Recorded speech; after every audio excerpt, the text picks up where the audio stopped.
kyerɛ wo mo niema na ye ne kwa so anaso so enye ne kwa so a we ni ahodo bebre na no pay ye behwe wabra ye ne wo mo agya e ba ngumasua ma wo mo abene mu betena se ye di nkomo. Dr. Charles Dramina Ghana former deputy in fact Ghana former deputy ambassador to China. Na ye ne betena se di nkomo wabra o man na tena se ne nkomo a ye betwetwe afa my Ghana ne China yonko fa said yes China fa so mu no manyina abegu abibi mamu ha dodo na adwenkyira ne se ase go mu do mu no mabegu an ya akọ China fo afa na ba Ghana ne China yonko fa na saying the city here why and benefit pa and why and lose it ye come twetwe no na ye de befa but I say University Teachers Association of Ghana almost strike no omo de abere ye omo say anamontuo bia omo nyina age atom eno ana ombegina so wabra National Labour Commission so esesa na adwen wo court anamo na wotu ye no eno ehun se ye de bebre mo His Excellency John Dramani Mahama kanema mpani na probo ne nase aprobo no se de normal city no ehun ama ne bo ye de bebre mo na no pay ewo Tonton Sansan dwumadie yi so but ama me wage bia me pese me de kirew in fact yenyi sa video no se wotie enwom na abrante na eto na so obi nya wa ye enti susu ye dai susuka you be say ye hwe video ye ho video we ene nwom no fa pe wo the radio we. So have this in mind, guys, and I don't ever want you to forget this. You see, while you're trying to get to your next level of whatever you're working on, you also have to realize that you're holding someone else's next level. Let me give you an example. Let's say, for example, I'm trying to get an endorsement with Globacom, 100 million. But you see, someone out there is only believing God for 10,000 naira. Just 10,000. But guess where that 10,000 is? In my pocket. When you wake up this morning, your prayer that make you sell everything back. How much everything they sell? 4,000. 4,000. Prayer answered. Let me do something. I'll give you another 4,000. Eh? But you see this way you carry now? Yes. Go look for people. Eh? We never chop. Dash them. Because that one another person prayer for. So your prayer don't answer your prayer never. Yes. Eh? Look for people who never chop. Eh? Give them. Go beg as they there. Yes. Go give them. Dash them.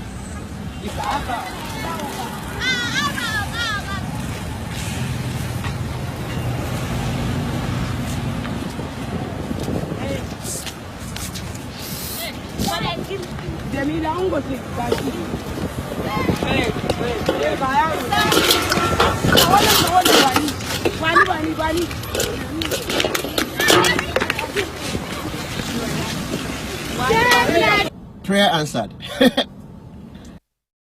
A prayer answered. And now sorry I no pe wa bompa say wo hwehwe bibi. Na wo de hwe video no. Abrante no free fear no de kwadu asenso brode nam no. Na adwan ne say by the end of a day I made Tony na 4,000 naira de e da we botom. Beso ya man de chance ena ne mahomienu ena omo nso anomo tete monten so omo srasra de omo so bompa ya sre de nya kakra ayede adie eno so ba free etie ne wana montu wo kasa ade a wo beye manenye obi mpai bomu aye se da be ya wa bra wo beye obi mpai bomu aye no no so akoye obi foforo nso mpai bomu aye na ekokosa na ehita sa eno na be ma ewiase ya ye wei nyame etirimu pona wo ma ewiase ne ya brabo no ni nyina aba na ede ekwa awie ye pa ana meboa pepe kwa me saa na ewiase no etie anope ya wo so ye wo de wo kra de wo mpa ya wo bo nyina ye se erade mi kwei tutumana mo fa bisi ye obi nsusu asi osi free mpaso a na kim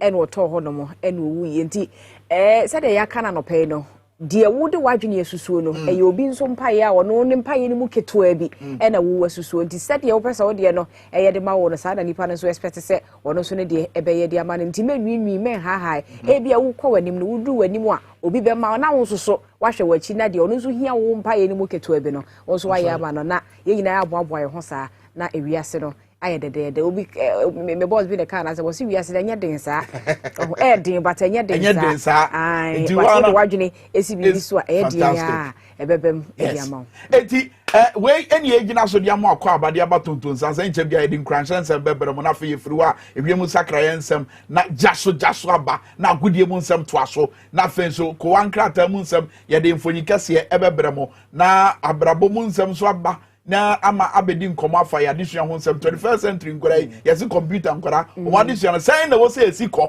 oman no so tenase oman Ghana ne China ya yonko fa no wa pa na enya bibi free Tonton Sansan ye.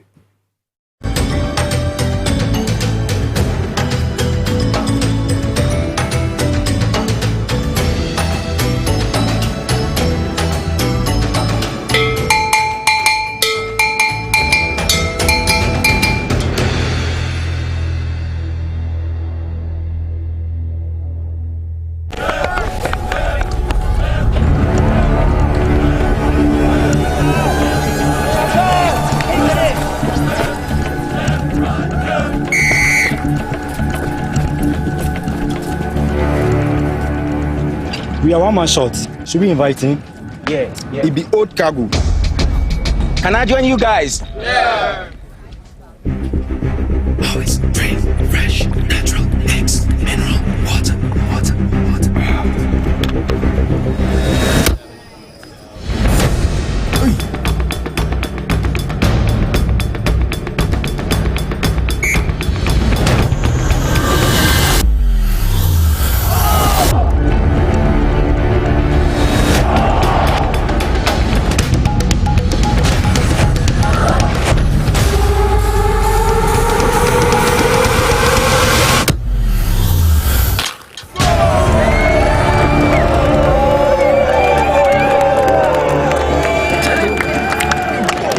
Still got it. Always keep hydrated naturally. That's my secret.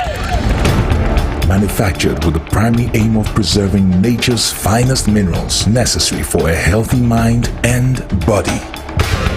X Natural Mineral Water. Simply natural.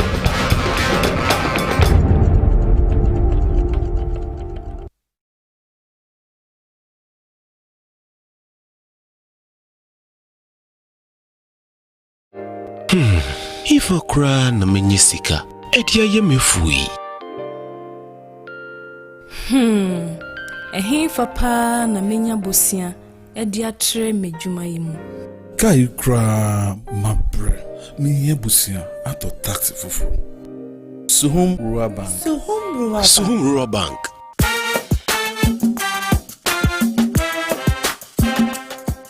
Yema kwa baba Suhum Rural Bank. Ye won hye ya hodo bi te se dwedifo obosia, ekokro bosia, susu account. Eni da so wo ho savings account. Me bada chain savings account. Ene de keka ho. Suhum Rural Bank was 03422919896. Na won so wetumi aka se. Suhum Rural Bank. Ama ene mayeka una. Suhum Rural Bank. Enti me pa minie. Suhum Rural Bank, growing our heritage.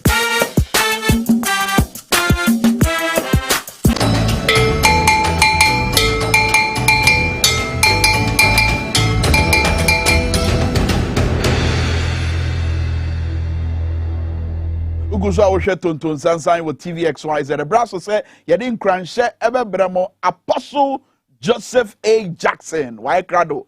Obebo nyame etirimupo e de akere Apostle hey kwam na what is it nyame na dom yekurempa na ye maje be kokko e de na wa nu say ni braba ani bredi aba ba ani bre nsoja o kwam e Ghana so de wani bre no ahwe yi akoka de enka te say de anopa na make say ehyehyeye ne de ekosu ntiama adwuma ni kwansa asofo ye no eno na ye but de ye ni say ochina papa wo ho intina ye preko ochina mu no ebeyi nyame ne hene sa pomu ye de nyame na do me ya ofasefo nyina ho ye na mampo manso abusua no bibia hyehye hoboko ye de Awurade ase kwam Apostle na anim say abribi Awurade bebusa onipa question bia no wo hu mu aye de ma no na wo hwe Genesis chapter 3 Ebra Adam edi ne hu sie Awurade na Awurade ka se Adam we wo we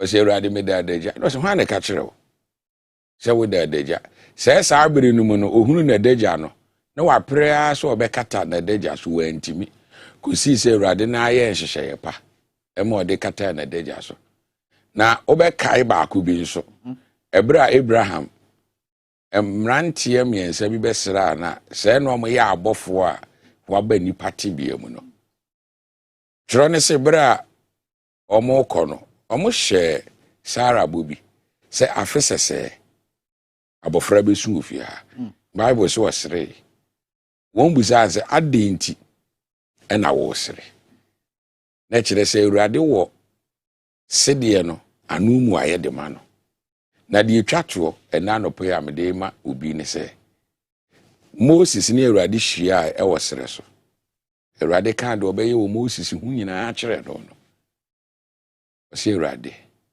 ni ahoɔden na Awurade busa ne sɛ what is in thy hand edi ne kitawi onim sɛ ba asase so edi bibi bae adeɛ baako bi ɛbɛma nipa wabrabo atimi agina adeɛ baako pɛ deɛ Kwame wuyi Kwame di nti a wo so wɔn fa so ma nipa wɔ asase so maame pɔma so wɔn fa so Apostle Jackson so wɔn fa so ne sɛ we've not thrown away our God-given gift. Hanopei, yamdija on say, do not throw away your God-given gift. And this our share Exodus chapter 3 na. Say puma ekura Moses no. Na enye nwan nko ani anantwie. Eno betimi de aka won so. Say puma no betimi adane wo nso na wonim. Edi ni ekura yemfa nkyere Awurade. Edi ni ekura ye ya ato na jeje mu. Bible si nipa adoma kyede ebo kwan ma no Kwame ene mabibi animu na Awurade de kye ya na otwe ayibisi mu no ye behwe di nti ankrofo mfa de Awurade de ama won ana de de wo won emfa nya adwuma na de aka dem ye de ahye dem obi isu enso say company ehye ne yem obi atwa application letters baba bi am ni hia oso onante che ni CV every tetekwashi runabout edi kopie Coca-Cola runabout to runabout ni nyina sey na yintwa ho keke ba kokora ni hono mo a ye frɛ no da kuru bi no hu sɛ woni mahwene a ye de ye mpaboa ye ene enumu na ne yedi apie free odofo me hye wobo ewo Tonton Sansan dwumadie so nkranhye mmere mu sɛ biribi surunku bi kurawo a ɛwɔ sɛ ɔde ye adwuma ɛde mfa so bebrɛw ɛde bɛma abusua ɛne nkyirima ama obi anya asetena pawum Awurade nhyira.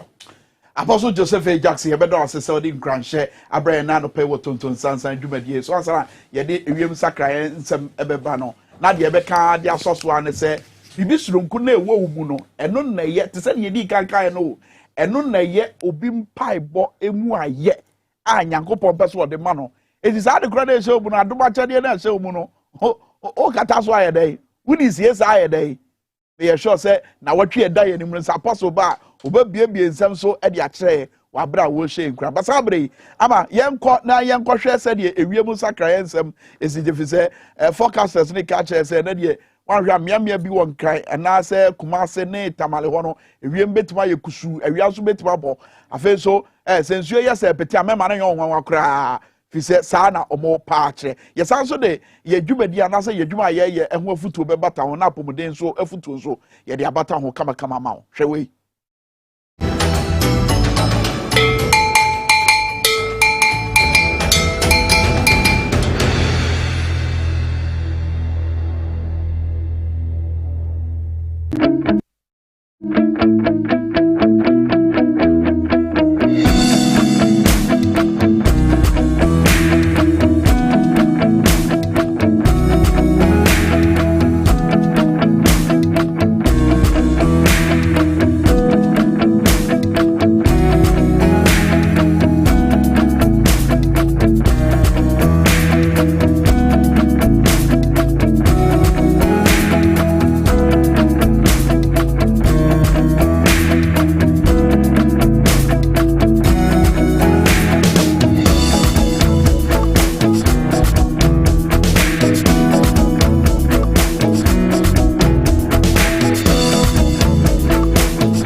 jasu bredi ene oja na soko ba bia wo bia tweben wa fidie no fi se ebre no so ne ba ba ne pe fre na ba che wa adwen we ye Ghana ni utuato we ye Ghana ni woto santere koto aba abada woto ye na wo se mfasodie bi firi wo ba mfasodie da wo se ba no wo se ba na wo ma eso o ma so na so ye wasefo eso.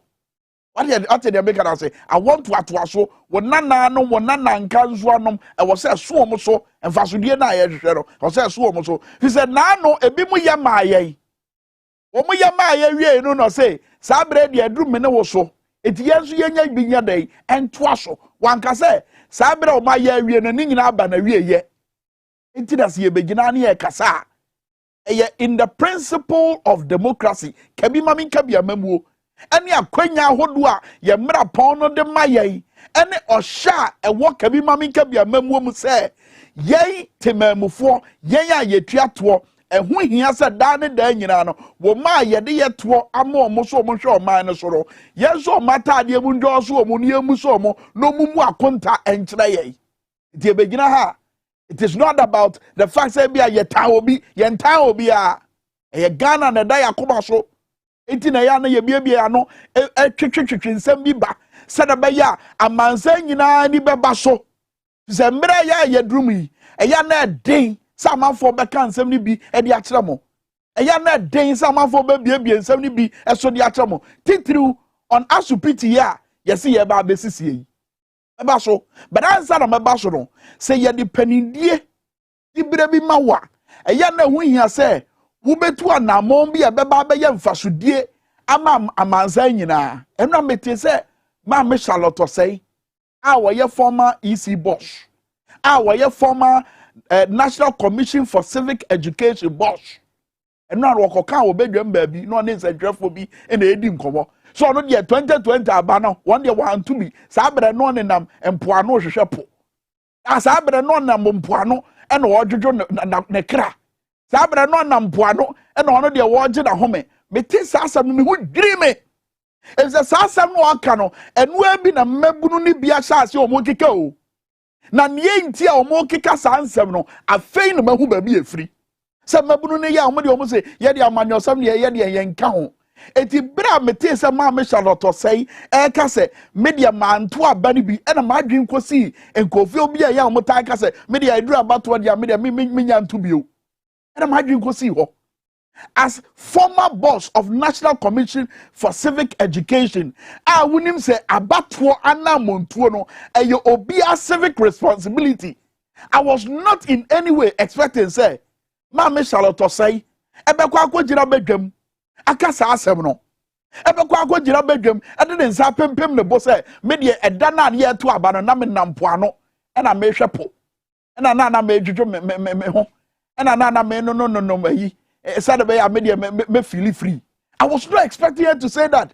As former chairperson of the EC, I wouldn't say about what so the fa Saturday ye be mpanyimfo bi na ye di to me kakra show munsem no ma be show man yi so no. I was not expecting her to say that. It is a ne won ya wakai. Wouldn't say ebeba be share sansem na mabunu ni bi ka emu kena. Amo madwimu ayo mo se se ma me Charlotte say akade a ene ye so anamo na ye tuo no eye mesrew se sa na wodwina mesrew se sa wadwen fi se ye ntimi ntina krom ha emma enkofo kakra bi ngaso mo de mo koto aba wa bra wunyansani na wutifie no anka wokoka ho em ye to aba anka betima yi mpanifo bi a ade na ewo wutirim no anisoade hunu na wo magana na ewo wutirim no nka sa mpanifo na wudi wunyansa ekoyi wo mo no ka sa mpanifo no beba behwe o magana so ama Ghana be ye kra behwe etu ye babu no a amanyosem no fa hotim ya ekoso wo man mu no mani hiao memma ne nkoye nkofo bi nko adia enga se wo mu na enya no eyeye man etete sei epansama ye nyina ye tibu bi so man ne sei a ye nyina ye tibu bi ye da chinti eho hia se ade bi efa ya manyosem mu bia no wo bedi akire baburu a wutie me ye da chinti sika bi aban ebe na adwen se wo betam e de akoye bibi no wo se wo de wani di akire They said your nano Sputnik V vaccine asemi. Yenya ikon. Mama yenya ika. Said nano health minister.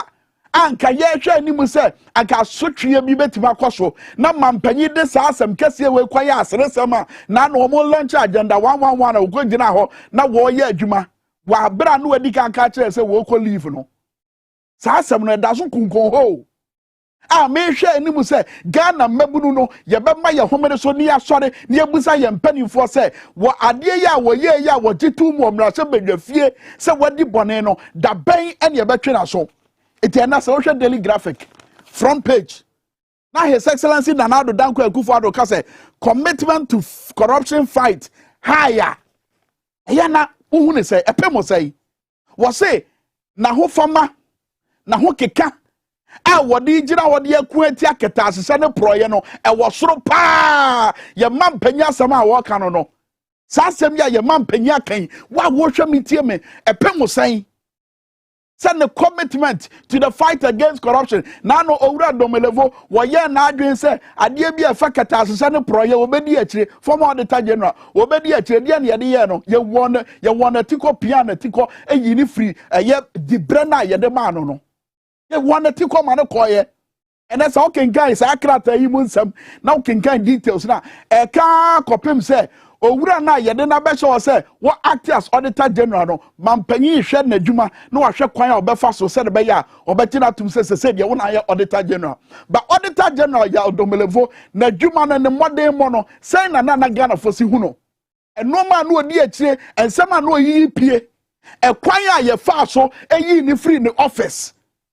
Afesha Martin Amidu special prosecutor menkasa Martin Amidu ye sento ba ne nsem bia wo yi pie ye a wo de for ya ban no ya pene puma sibre ensem a na fa ye friend say ekwan bia ye fa so na ye fa magudie ya pe campaign bi na sa campaign no ye gina so na mfa so dia ye benya free ye fa magudie no ye de fa sa campaign nim na ba bia ye de campaign no sika be kwa akwoche no ye kuro bia wo mfa etuatua sa ehia asem no sa asem na ba na ye Japan deals no sa asem no ye nya pen poma sibre ye cause of public procurement authority ana boss ne ka ho no sa asem no ya pen poma sibre Ghana 40 krom ha ana ban be ka kire se enam PDS so ye bo man ne krono sa krono na ye bo ye oman Ghana no ya pe sa asem no poma sibre hey it is a man panyi ka se e bakata asese de proye na ho fama na montuo na said ne yobia sitie a wode ko ati ketase no proye no e wo soro a wo Ghana ni a wo hwe mitie me e pemo sai afa yan hwe ade bi agenda 111 yi e ya asupiti ahodo a mampanyi aban si wo ba besie otumfo osetu ababio na namonsini eka asem bi kire Ghana ban na sasem no mepese yesa abobio ne de kai Ghana mampanyi se anye nie bi wo ho na sa anye nie no enye NDC fo bi na akotena baabi na omototo nsem gu mframa mu eye Ghana fo nyina including nananom atera nkonya womu ate sasem no na sasem no omo de abeto empanimfo anim ese de ye hwe ne se manamontuo ene ne amubeye bia fa supiti na mose moba besi no nukuredie beda di hwade we emom ukabo Ghana fo ho bai se de be ya yare yi asusu anu nemom sabusia kra na obebo na de aboy ho bai a Ghana fo ebeye adwumaden ade ate a ebusia no ende waba se ube free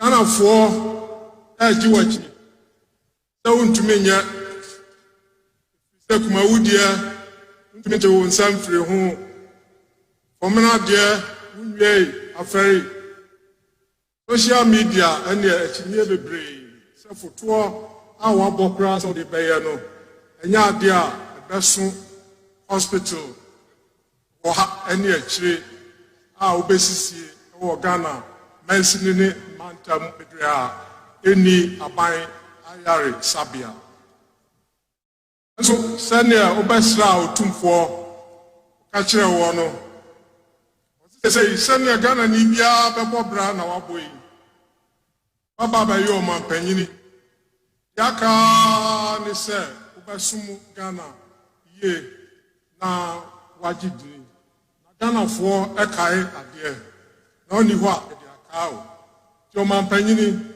Ghana for ene o eje achi se untumi nye tumfo e wa hwehwe mu se ubetumi aye na futa de ma wo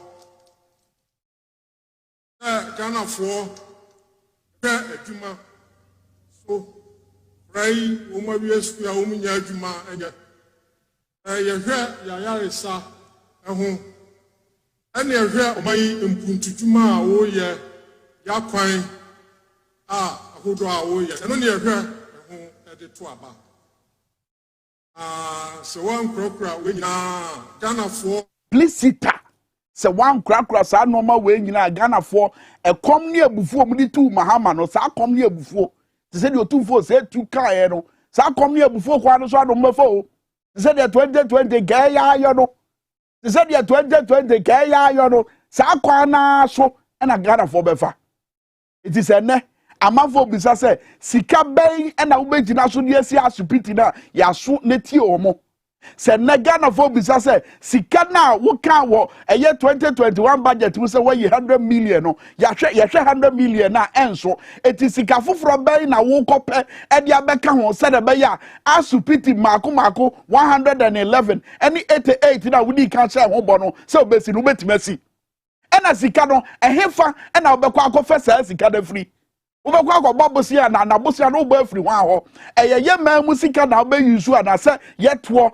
ene bosia hodo a ya gege no na obe gina so e de asi eye asupiti na dan na di mientie na se yetie Dr. Nsia Sare ene mo communicators na ya dwene mu nyina ye prekesen yenim baabi a mokọ yenim ekwan a mo befa so sika mo begina so e de asi asupiti etira mampanyi John Dramani Mahama kane mampani wana probo mu no Raf eno no wo last one no wana probo mu no kane mampani John Mahama wo ka sem bi o efa abufu aba asa abufu na aba no enye se mampanyi Nanado Danko Akufo Adonko ho abufu o eye abufu a Ghana for ebu afu a omo abufu no efa politicians amanyofo nyina ho na mampanyi John Dramani Mahama chitum se ampa wono so ka ho bi nanso ade a yebetima ye wa abra abufu aba ene se yebe ya so ne etie de mabunu ne ka yebe ya so ne etie de Ghana for eka wo de hwade we. The youth are getting disappointed in governance. They don't see any future for themselves. Youth unemployment has been a problem for governments all over the world, but it's particularly a problem for governments in Africa. We have 12 million graduates coming out of universities and tertiary institutions all across the African continent. And yet we are producing between 6 and 7 million jobs a year. And so what happens to the other 5 million graduates who cannot find employment? And it's beginning to show in other countries. In Nigeria, they had the SARS movement. It was like a rebellion against police oppression. But who are those who took part in the SARS movement? It was unemployed youth. And the point is, let's not think that if you are enriching yourself, you are safe. When the youth rise up, they think that everybody who is living a good life is one of the people oppressing him. That's why he cannot get a job. And so in Nigeria, they went rampaging the streets. If you're driving a nice car, they'll break your glass and molest you. Meanwhile, you probably are not part of government. You're a doctor or something. Your hard-earned money has bought that Mercedes-Benz car. But when they see Benz, they say, hey, it's because of him we can't get jobs. We must not allow that situation to happen in Ghana. In Ghana, it's more civilized. Fix it. What have they done? They've not gone on rampage. They've not destroyed anything. And so what we should be doing as leaders is listening to them. Because these are our children, the youth of this country. Fix it is not a problem of only MPP. It's a problem of Ghana. Fix the country is not a problem of MPP. It's a problem of Ghana. A Ghana problem, the choir in Sueni ho, you could be a piper in Sufini enya. You could be a piper, na pipe in a bonjrema. And you know, Kanya won't say my intimate yet we dundum Kanyasa, wabro beyond the barman ye, wabro beyond the patch out. Your monka near dundum Kanya, near Sanko for Noma. You share the kind of services state-owned enterprises and they Ghana for ebesi ne. Obi antimi nyina ma Ghana for consumers. Emma yanka say ye won kofobia say ye botia ye betima ko mo nchen. Anka Public Utility and Regulatory Commission ye ka mo de ne say da bia mo beka ama ye.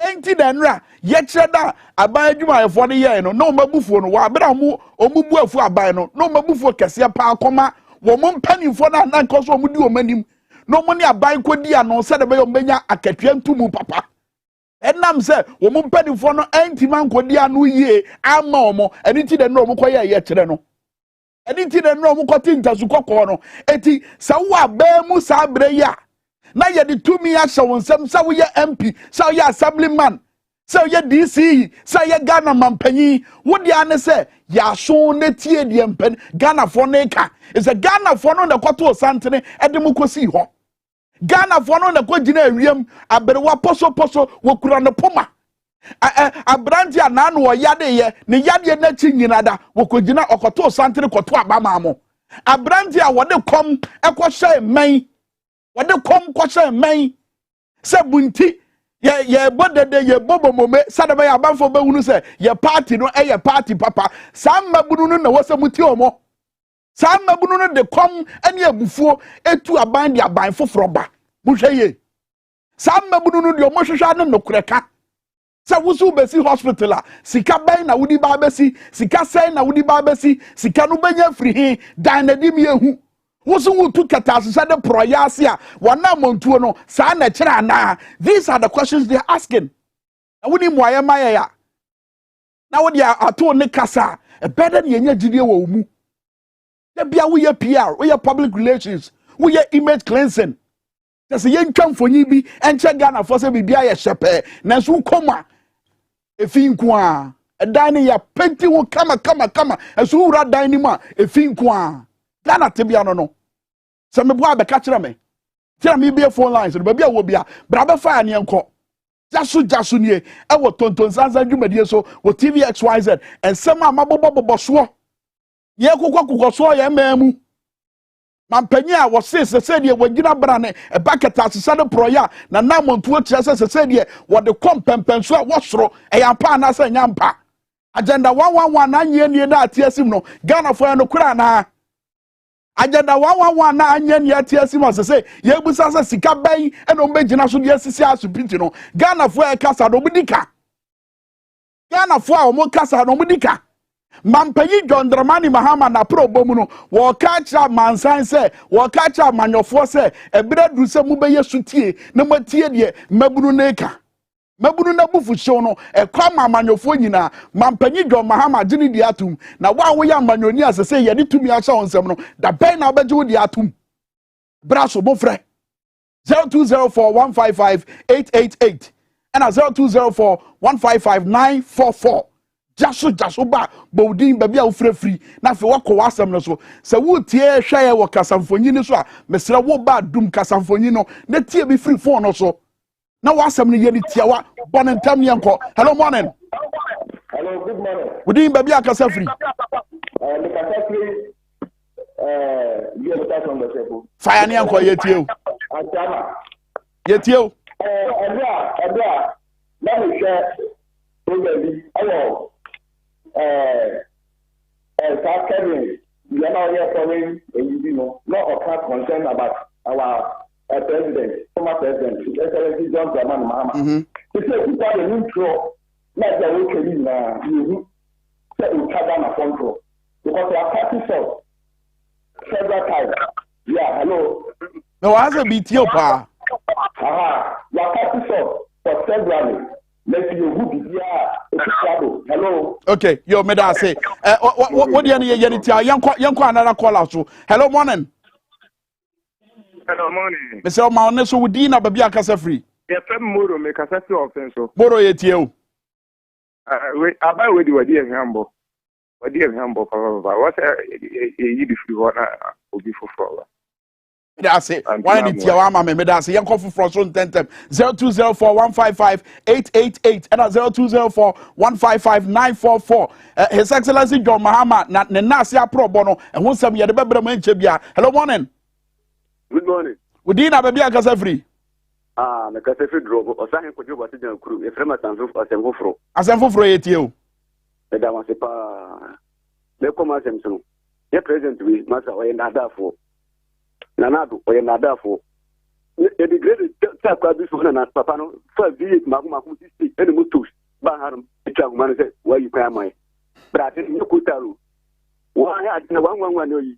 Uni kade wadi e free. Kade wadi e free masa nyeska kuma. Ada wa dance die bi wo ba bi ada. Wa dance die papa. Ewai. Papa na say akodu. Sika ben wadi, sika ben wanya.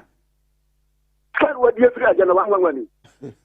Biye je o tuko kuma tan hani na masa. Wadi mu nyina diga. Papa na ko nyeska ko ti dane na da enimu. Do mama ba e ni. Ibro, o ti do ha. Papa bye one to so daily that you what you have. Yo. Okay, but tell me that say yan call for so tentem. Oba no ayen tentem said be afu from betima ba. Hello morning. Hello morning. Yeah, good morning. Udi na baby akasa free. Good morning. Morning ye ton kapa udi na baby akasa free. Pacho me free Medina. Ye fro say. Me free Medina. Free bla enin. Enin ye tie o. Wo de me kasa bako na e peda nyame ayi se aban wa ba bi gu enu wase papa e ka aban a wasa ene sa aban wo se menia se oto ade aye e wo chire mi ko man so atwere e galam si ene ni e wo wikini no gadam se na asaba na me gese omo se o bia mfiri ona e se kura de asrafo bia ko gum ye hyehyehye excavators ne ho nkro ba ankosi aga Uncle Saga Chief, you come and watch the video not send you see on fire. Almost people boys and more for boys of Johnny Gunn. The Penny Column Korea also and yet some Google and see now a Bruno in your demand. Okay, video the winning video now. What can was no said the Maya your WhatsApp line ya the battle a year Casam for you to see said the Maya na yan show me that's said the Maya see your WhatsApp line no. Mama call for so tentem. Hello morning. Hello, morning oh. Good morning. Me tell kapa udam udina baby akasa free. Me den the Steven I'm a fancy Mori. I was entering the AAK. Steven yet you. I no pay the in fact I've been born pa yakofa 2 years in it. We have the men, we have the men any 4% no maybe aben juma yen. The calculating me the any 20%. The increases are aba. As you say, be a whole tray agba or my more. What can be there to a abaya or aban bonnie? Mama and Pamino. But I say, young for frost, tell me that I say, or bonnie to one mammy, or buy a sap pepper. Hello, morning. Good morning. Udina baby akasa free. Your friend of a street, he would, some say him back a person. What for Sule yet you? Bonnie tell you, Bama. To deal with a Yenny and Casa Yedia. The car near can. I'm saying now, in film, hanging now, and Sabi Cafra. Yabapano, we didn't look at my yet. A some more bebo becan and then, and the Chino can, now yet, so call. And I'll see you whom I cannot walk out one seminal. Oh, ha, you won't be what baby are. And your mamma brain is a cosoa, Sabi Papaya can, a masso, and as I see, I would be more sweet. It is a see, I know.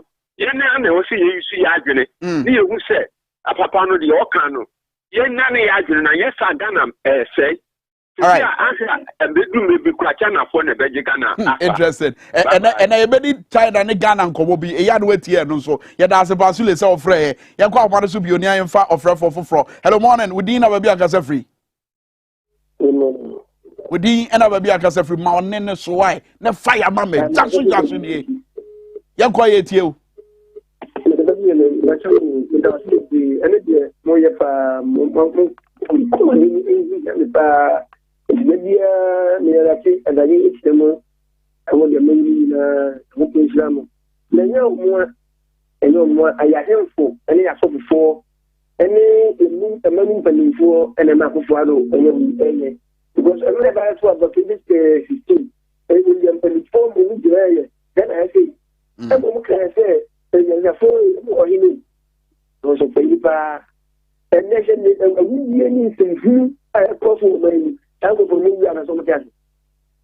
Omunga so mutiase.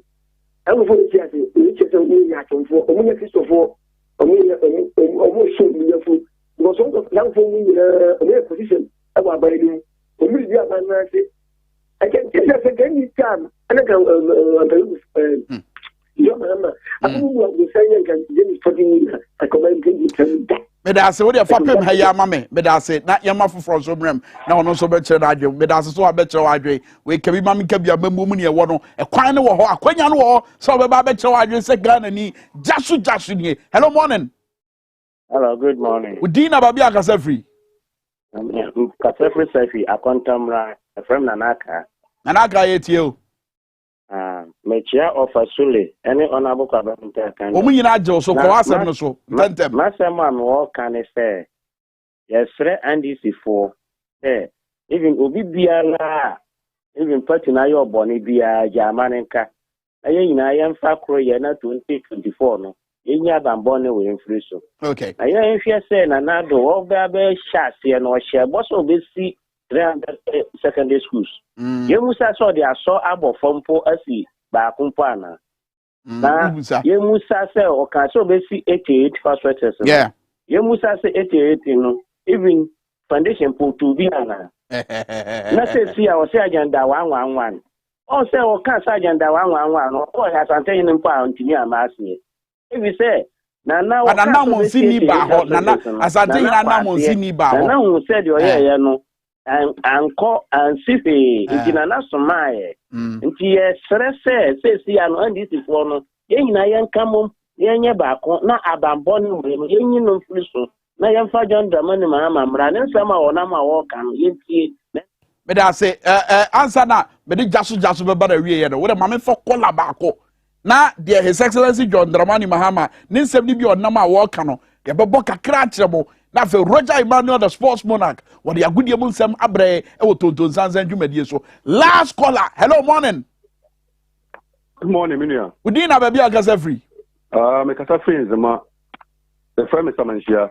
Semanshia say ye nshia wa. Kasa die ntie. Minia. Me ekwe die anu odin. Yawo krom ha na papa ba ye o kan so besi hospital ni ade. Ni ma anya dwuma. Family, what I call about agenda 111. Yeah, who say agenda 419. Agenda there. Agenda 419. And Tibama name Susano, and Korean 111. That means Winya go Ombesi Asupiti 490 on. Well, to make him you know. Why oh my? And you have to say, near the edge. On peut vivre papa ama ka se mabu no na nyi bibi papa bia na o ma o man no yo o fa na ontimi a onde onje mu. All right, me da say ya mra no so ba na ho kwan se enfie 9 enfie 9 na fe so ya sa de 9 apɛ no so at least 8 years mra no ma na ho kwan se sa mbere no no say ye 2021 2022 da yanim 23 24 it between now to 2024 no. Say your man penny will be at the Jagana for 1 year in them. And no number no show. Say your tear garden now was say Ubesi has pity. No what the secretariat. Say agenda 111 secretariat. And also the health ministry, what you want to say? Yay, health ministry, na you want to say.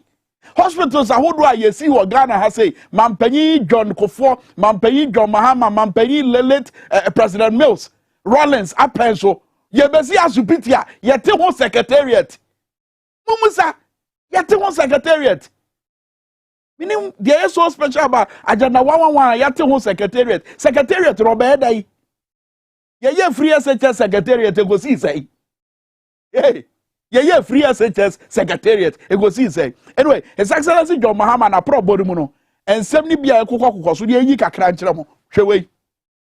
I'm not a stranger in this palace. Anytime I arrive here, he receives me like his son who has come back home. Our mission is simple. We know that the people of Gambaga have always stood firmly behind us.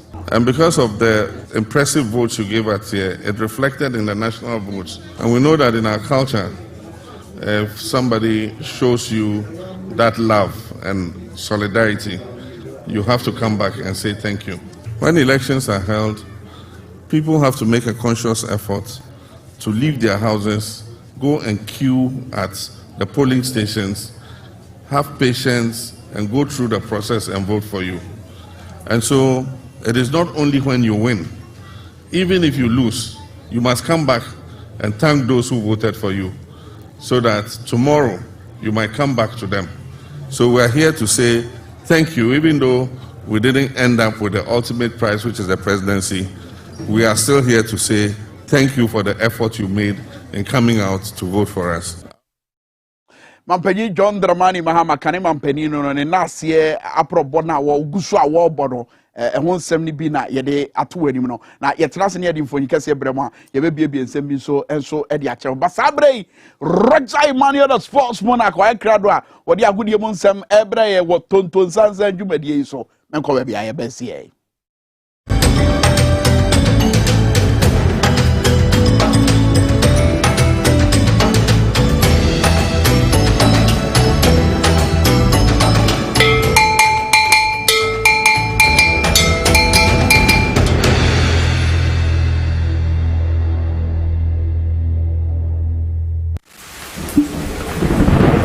Peace of mind is very essential in your journey to success.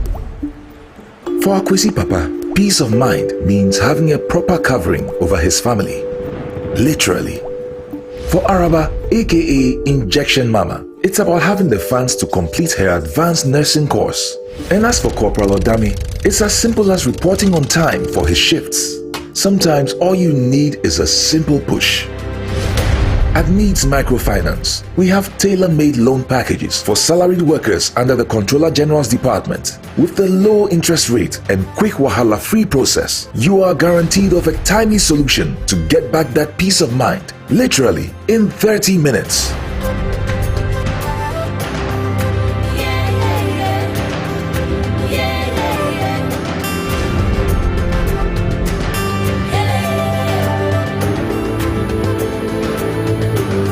Needs Microfinance. Growing with you.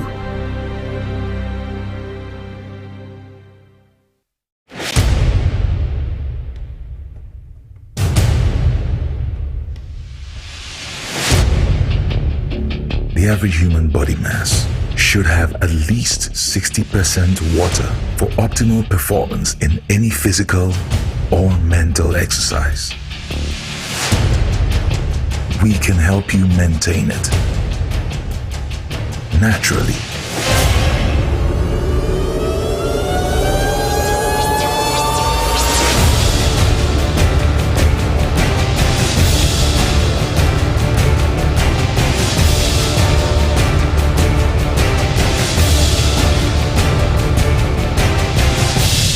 X Natural Mineral Water. Simply natural.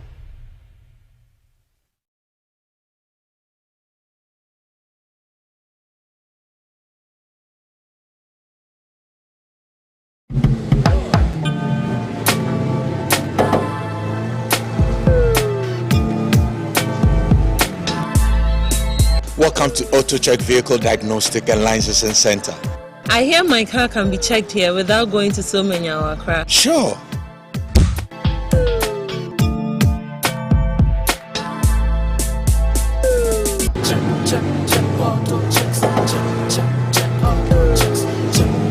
Emission, check. Alignment, check. Brakes, check. Visit Auto Checks at Koforodia Aquadum Road for the roadworthiness of your vehicle, from saloon cars to heavy-duty industrial vehicles. Madam, your car is now ready for the road. Thank you so much. Auto Checks, check. Auto Checks, your safety, our priority. Check, Auto Checks.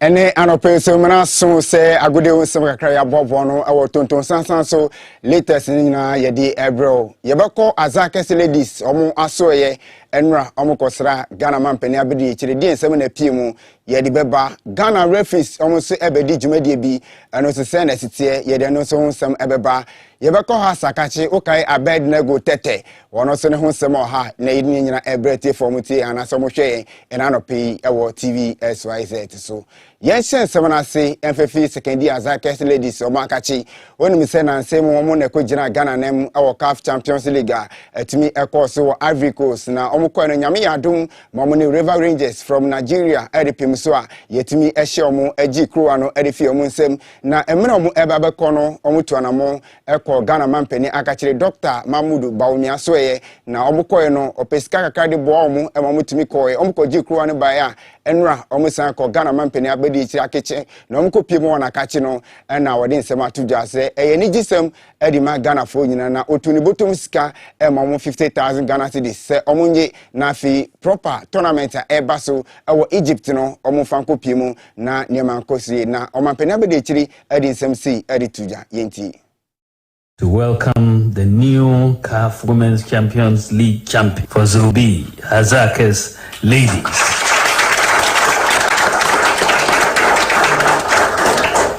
It's thrilling, actually. Before you left for the competition, I conveyed my best wishes to the entire team and the wishes of His Excellency the President of the Republic, Nana Addo Dankwa Akufo-Addo, and I urged you to raise the flag of Ghana high and bring the trophy home. It was a very tough competition, as Coach Yusuf said. The first match didn't go according to plan, and so you had to recover and re-strategize. And the captain, the coach has said that you had Operation 9 points from that moment. And suddenly things started coming together and you were winning and winning and winning. But the final, was one that gave me sleepless night, because, we're playing Nigeria and I didn't have a sense of how strong the Nigerian team was. But whenever Ghana is playing Nigeria in any competition, even in eating jollof, it's a major matter, so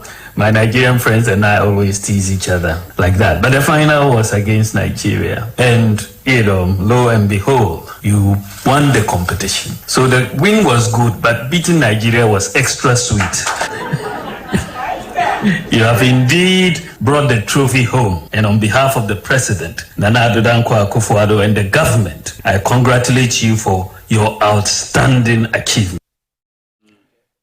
Tiano yensema Dr. Mamudu Baumia Ghana mampani abedi chinesem awono so di tujante ni gisem na abefie nei Azakes ladies omo ati Ghana nim yemfi sansem no so na yenkon sem from onim se Ghana Football Association pen for the betuja se oye referee na obejirem edi Ghana league ni dia omo edi requirement for the aba se before every season ebe start no awo say to me eyen hihye na fi referees no ye di omo efa medical examination ni hwese na bia pomodin sitie ansa na omatimi akogiremu akoto yerem ewo akrama hodo nyina so na nura na official mpenefo de atuza se jumede na tumi ahyase ewo mpenefo kirem se 37 military hospital honomo na mpenefo kopiem a omode sa jumede no so e de ahyese so mo hwenem se referee so betimi agiremu na Ghana ye league no e ba be bounce back nso no bibia so e betimi so akoye ntie no heyen ewo Blasters akachi wonem se ye beko AFCON 2022 tete coach Sika kono e bobo no se be ye kosa tournament na bibia betimi akosie na no na mafo bisa se ye koi sika no send ye de ko se $50 million budget bi aba na se project bi aba ye di wremu se cap na betimi age opene efene George Amako ono na Blasters wo management committee chairman akasa chechirem so omo kra de omo di sa budget ni de Commerce Sports Ministry ni dada omo hwe ni msempe fo betimi approve na area kopiemu e wo Cup of Nation yenti nsema George Amako de tuja. I can assure you, sir, we have started this long ago. We've had discussions with our players, and we have made proposals to the ministry, which is under consideration. It is when the ministry has looked at it and approved it that it will be announced. But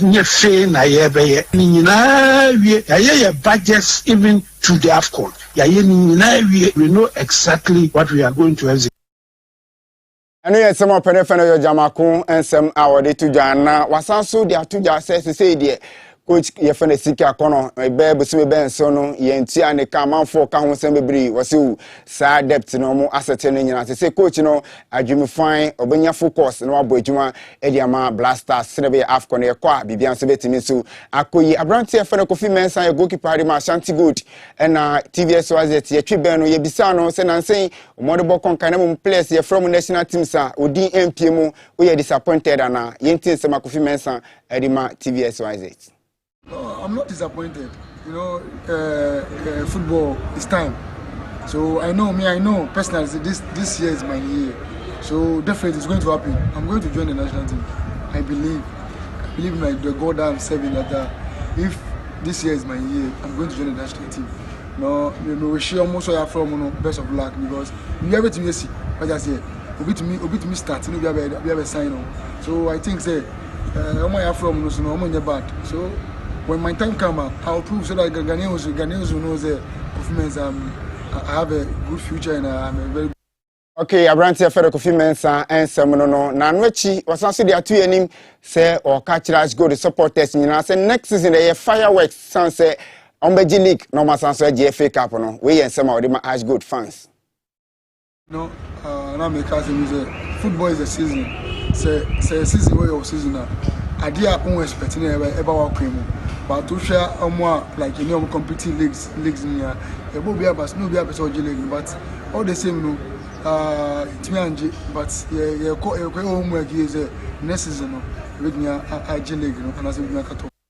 Kofi Mensah and some our dear to ja no Blekum Chelsea head coach coach set off man ono so akasa kakra o say afiwe ankoyi amfama Chelsea nemo next season club samuni omo behia no mo hweye no mo bobo mo yie pa omo de etwen mu Chris kakra and along the line you know well even Blekum Chelsea is a very big team both Africa and Ghana here at least naka we supposed to be in first to fifth position but fortunate for us no obibi I remember boy we to be say we na what we bobo say na at times they better na lose no yes that's football for you but all they say you know yeah they say yeah team you know enka and a team naka it's your homework na at the end of the day no next season no coming season here baby be because of fine as I say finally cry as I say your bottom for cry baby. Anti set of man semono no nyoma ha o munti a league na ankoyi no and ode ho sema atoja and o kire say next season no o hwe players bi a wa target o mo ne ho kone ba dia o ma ye ready for next season asema besi no enya asem kitwa because the performance that the boys put on the league you do FA Cup no my team they start to say AGL no and semi-finals make I say what happened to us no on officiating but all they say we had that we lost maybe all they say but like we are willing to go into the finals and win but all they say no they are nyamili maena nyamili do here na ya kudu na sina better but all they say no the Americans say we need to have a little correction on whatever we lack. Now then we carry on from there from next season. Anti coach set off man ensem a ono so akano no yenko Abrante fene Abednego Tete dodo na fene Zlatan Ibrahimovic enra na officially oni has mpene fo atena se ema che se emfie be miensa apama omokoe no bibia eba ne wesan se after 15 months pe na Abrante na kodi wo house of kunemo afi osan no entimi amba ne wesan se okopiem no performance na ankoye goals na emma matches ni so onye bi mo house so ni abre omoko Africa squad omoko Africa nyina so nyaade ana ne din atimi apie mu ntumi ne okase no na esa Abednego Tete jumedi okodi wo house no na die tintuntan empenefo ne party wisa obi e kofa ne kwan na Abednego di atuja se o wish us forward se Africa omoko no bibia betimi akose na mum nanka o professor ka bia no so squad no betimi aka na mum won ka ho dia o ka kire asefo se omo kɔ no nneɛma nkɔsi na mom ebia dakyirachi omo ne ne behia as opponent a ebia omo nyina nso esi akan no yensem abrante fe na Abednego Tete enso edi tudwa ye kwam no ni na afi yasore so abrante fe na Lucas Redebi South African legend na wode nsem akra de atudwa edi afa Afcon eba bekoso o kire na adwin kakra yenti nsem a ono so ekan Fatims a ohunu se ebia mo na betimi agika no in this next edition. We're just giving other teams a chance, but what a great honor, to be here. Thanks to the president. Thank you, to everyone. But in this nowadays in football, there's no smaller teams, and I think to see Comoros, Ethiopia, I think they can only bring the excitement and the challenge, especially to the bigger teams. So which we're all looking forward to. But I mean, that's how football is growing. It's becoming competitive, it's becoming great, continue, to produce young and up and coming legends, which is brilliant to see. We're gonna have to leg through the group. I mean, we've got Nigeria. I know El Hadji says Senegal, but Nigeria, you're saying? Is that Nigeria? I'll go for Zimbabwe. I'll go for Zim. I think they've played well. I think they've gone into these qualifying stages not by fluke, and as everyone else. And I think that's one of the. Etienne Yesema Branty Fana Lucas Redebi former South African international anthem awon so there Arthur Johnson no enra onim say UEFA Champions League no playoff games ne kakra etimi course na results epiem no Benfica ehye kamie no ma PSV Eindhoven omonso ete kano baka no achi mamu FF nso hye kamie no a team Fana Logret omonso kano omo entimi antina fi Young Boys nso ekohye kamie san Van Varos kano omonso ete kano mienu nteno games a enra course our UEFA Champions League playoff no ma yere ho sansam enso edi amait for na Europa League matches no ebeba so na mom emrenti yedi besia nyame ya adom na ochena ye ba results ebepiem nyina so yere ho sam ebebre yetifo yedi mosi kwa minka eni abejafo eto adwumede no so edi amam.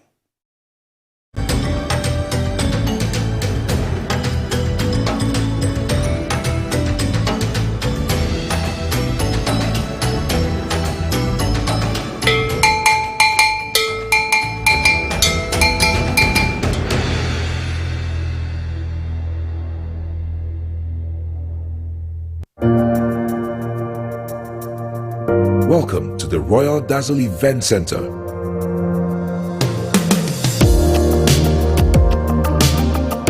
With a lush and well-maintained lawn and garden, you are assured of the best serene and comfortable atmosphere to organize all your family and social events. Live the royal moments here with friends and family. The hosting capacity of 600 to 800 people makes Royal Dazzle the most versatile of places to host weddings, parties, funerals, conferences, concerts, and many more. Create your memories with us. Call us for inquiries on 055-814-8585 or 024-620-2144 or pass by and speak to any of our friendly staff.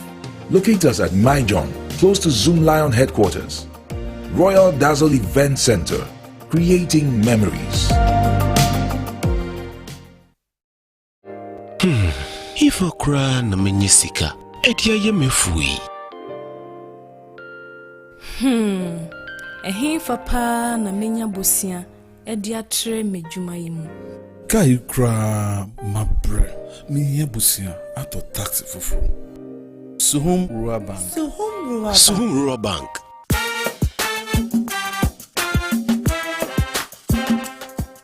Yema kwa baba Suhum Rural Bank. Ye won hye ahodo bi te se dwadefo obosia, ekoko obosia, susu account. Eni da so wo ho savings account. Me bada chain savings account. Ene de keka ho. Suhum Rural Bank was 03422919896. Na won so wetumi aka se. Suhum Rural Bank. Ama ene mayeka ona. Suhum Rural Bank. Enti mepa minie. Suhum Rural Bank, growing our heritage.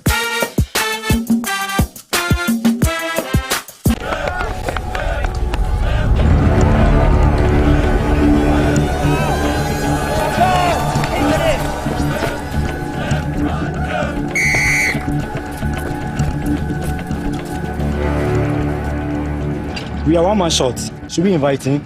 Yeah. It be old cargo. Can I join you guys? Yeah. Always drink fresh, natural, X, mineral, water.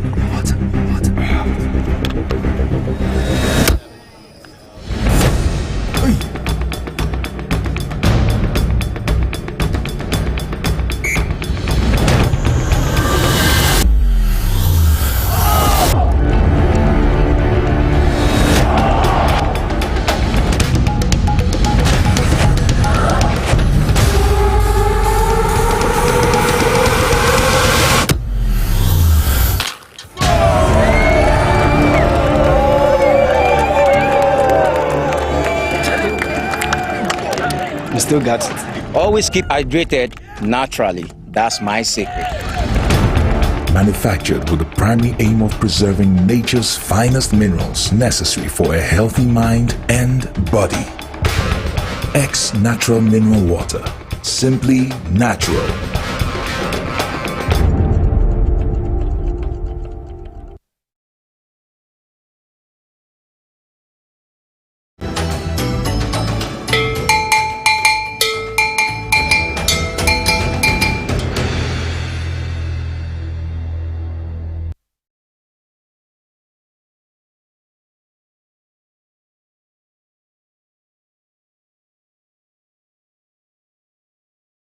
Mfonyi kese ye breni e bra so se ensem ahodo a e won ko wan krata nim na fen so ensem a yabo no se kase wo fikese mu ye Power FM TVXYZ ene radio stations ni TV stations ahodo ne egu abefo tintamfidie so nyina e bra so se ye bebie so e de akyem wisdom headed jom aka nyansa baba Adumo na we. Ama. Yenya be mani ni o. Nyansa ni nyina woni trim. I hope so wonya kwakwa nansi. Ede jeje. Ena ya wada. Meda. Yaw ne da. Meda. Ya wada. Wada yaw. Ena ya wada. Mo fire. Bibieu. But no man sisi woni asan ye be ko Ghana de no so kura no ho. Momiyanko Taliban for. Eno Taliban for Afghanistan almost basa na course one no 20 years and now so America for ko omo head to two normal nenso na emfa according to Joe Biden.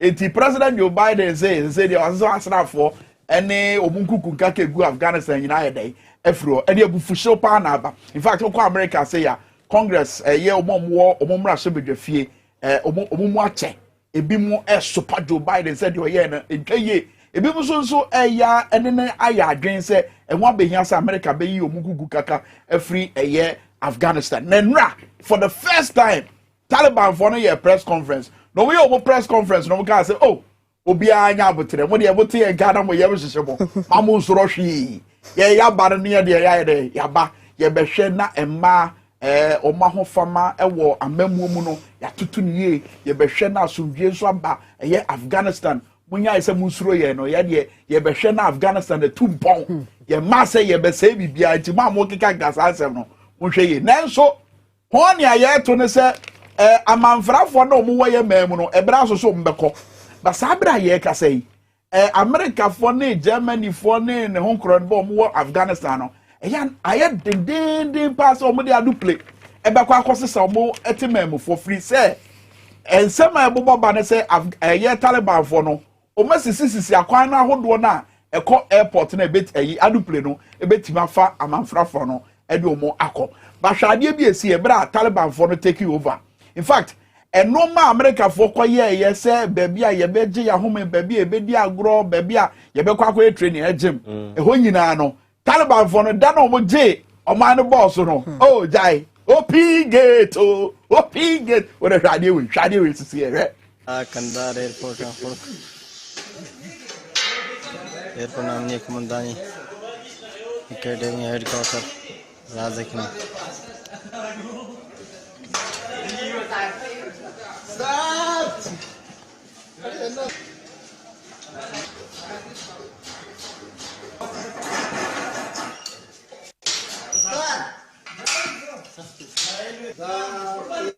Kotobre sato jadi okika no Taliban fu adi abere wate na fe hwe bebia so ye kas ye se nkora nkodi agro nkora no toy nobody car no hey jai Taliban for no so mu jai de omudi ye na echenkure say de omatena mepo no so ache enti bra so obaba krom de omuye de kromfo ye e de omu okrom omo announce omo ho papa na de ekoso wo Afghanistan but ye bra no budi agro enkura no toy no wo de hwade we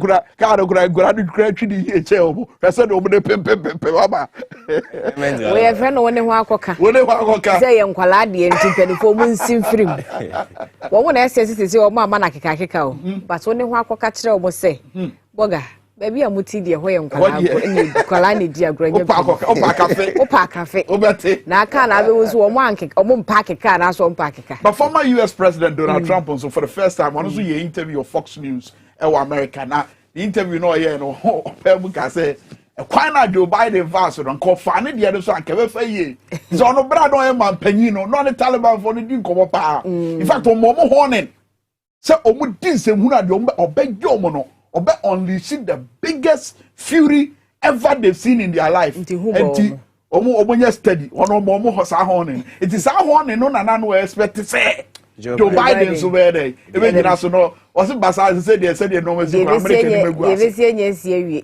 obanya akwa die no omko because basically say the war against terrorism America for started this was the time senka omo etumi ema amoshimo kena na wiase ne hu say yes we frown on terrorism enya ade aye be so enya ade be hwe mana koso na nemo aye ni America is ano on international relations expert ekasa na security expert ekasa what it means they say the fight against terrorism no America for the basically but what about the point is America should protect the interests I mean 20 years yes kopem da ben ye betina obi man so na ya chombo kwan o be fa so ebu mo mind still na de mo ya no mo ye omo ye no mo ye all right but we the need say human rights and who here when they need say you protect the interests of the entire world into umbema or my ba hope Afghanistan and ka say ononin the way they want to live their life no should be in contravention of the whole totality of the world it is a whole America contravention in the whole totality it say America for per se nanka omu emma talisman for no who say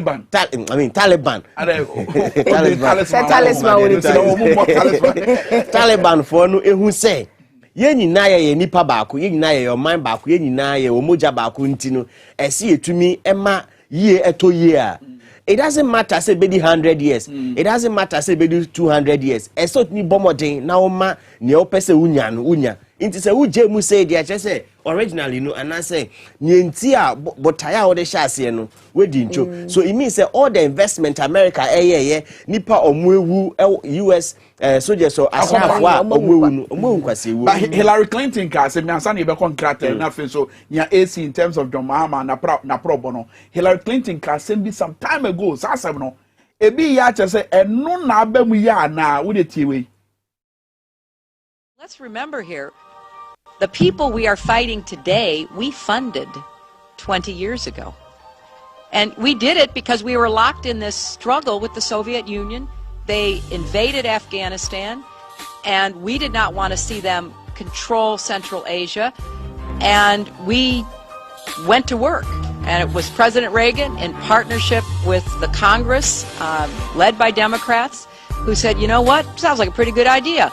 Let's deal with the ISI and the Pakistani military, and let's go recruit these mujahideen, and that's great. Let's get some to come from Saudi Arabia and other places, importing their Wahhabi brand of Islam so that we can go beat the Soviet Union. And guess what? They retreated. They lost billions of dollars, and it led to the collapse of the Soviet Union. So there's a very strong argument, which is, it wasn't a bad investment to end the Soviet Union. but let's be careful what we sow because we will harvest. So we then left Pakistan. We said, okay, fine, you deal with the stingers that we've left all over your country. You deal with the mines that are along the border. And by the way, we don't want to have anything to do with you. In fact, we're sanctioning you.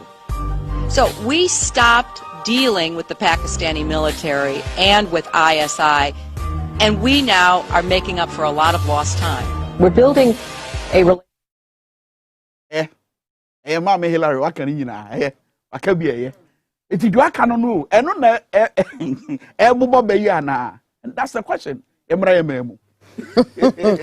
Yo. Kwame ebe me mu na Daily Graphic de obokrata ho ha and afi Mikita the Chronicle de obokrata so Ghanaian Times and the Daily Dispatch. Yo enti amfa Daily Graphic de obokrata ento aso e wa ha o say commitment to corruption fight high. Ekufuado ene kasa asem Ghana mampani ene dia tudwe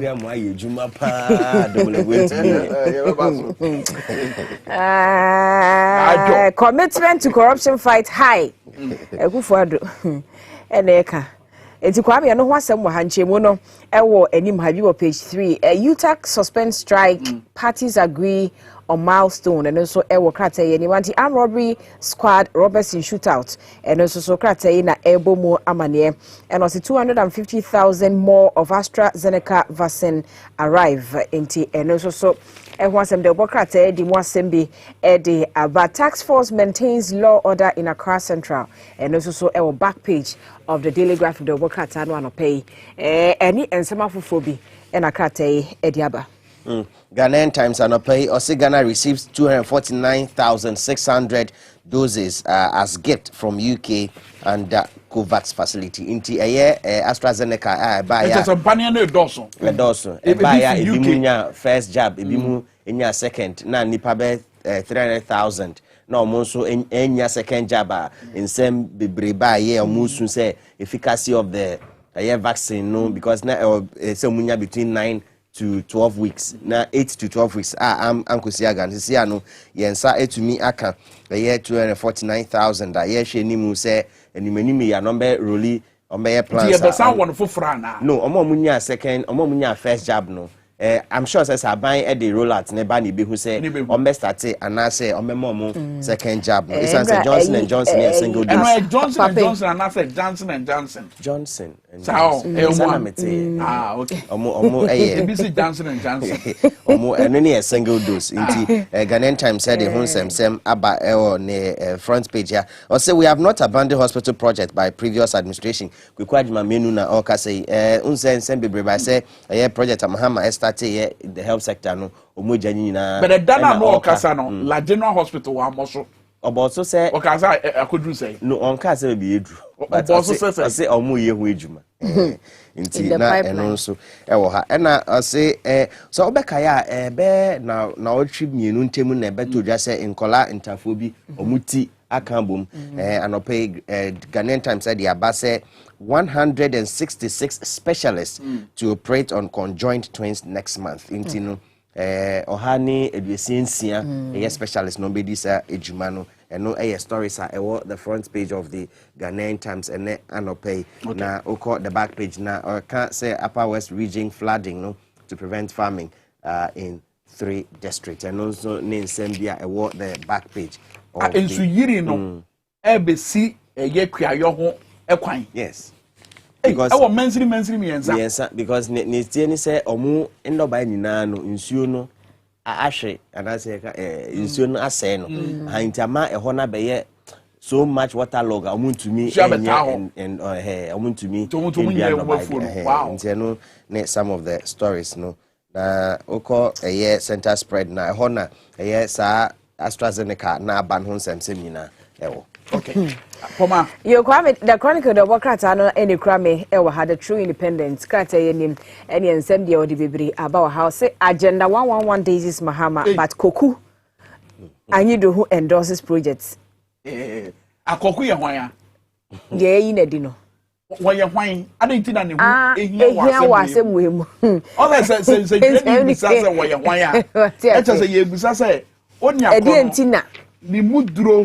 na me say what na notus asem we ni locus and say locus as Ghana say Ghana for nyina so chiro ba dwuro say sa na tie dia say vox pop no mo ye dia say Ghana for nyina chiro ma dwuro and as at Mills Institute and a wardrobe man name no chere na adwen won ye ko so ya na sana krata na ka sacked former general secretary of the but no man throne sir on position or NDC it web krata be where the chronicle the krata and kabatu and the front page story and no utie krata do dey all kan ha basically for agenda 111 no na no ada yekobo ho entum ekopa ho ntuma okumase e me dia sokobo from chede e wo atwema kwanwoma masimo no na osi ewra mahama enso ka ho asem say e afterthought e na aban ni nya e na nka ne hyehyɛ ho but ono ahwa wonye hwe nti wo so ye bibi se de be ya Ghana fo bi hu sampa wo ye bibi ne so odi mirika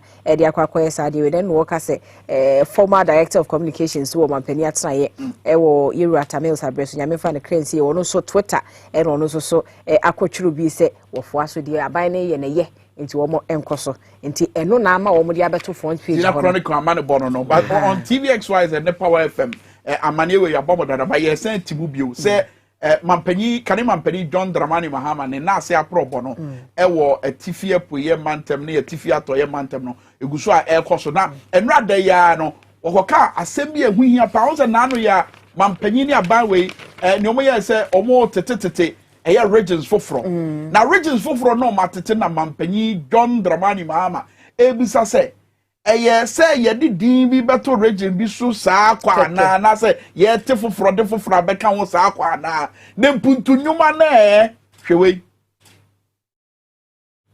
I said that taking a pen and redrawing the regional demarcations is nothing. You cannot just create regions in name. The regions must be worthy of being called regions. And it is infrastructure that makes a region a region. If you go to Tamale, you know that this is the northern region. If you go to Bolga, you know that this is the Upper East region. If you come to Nalergu, it's a shadow of a region. We don't only need the district regional boundaries to be redrawn, we need regional infrastructure so that when you come, you say, yes, this is the Northeast region.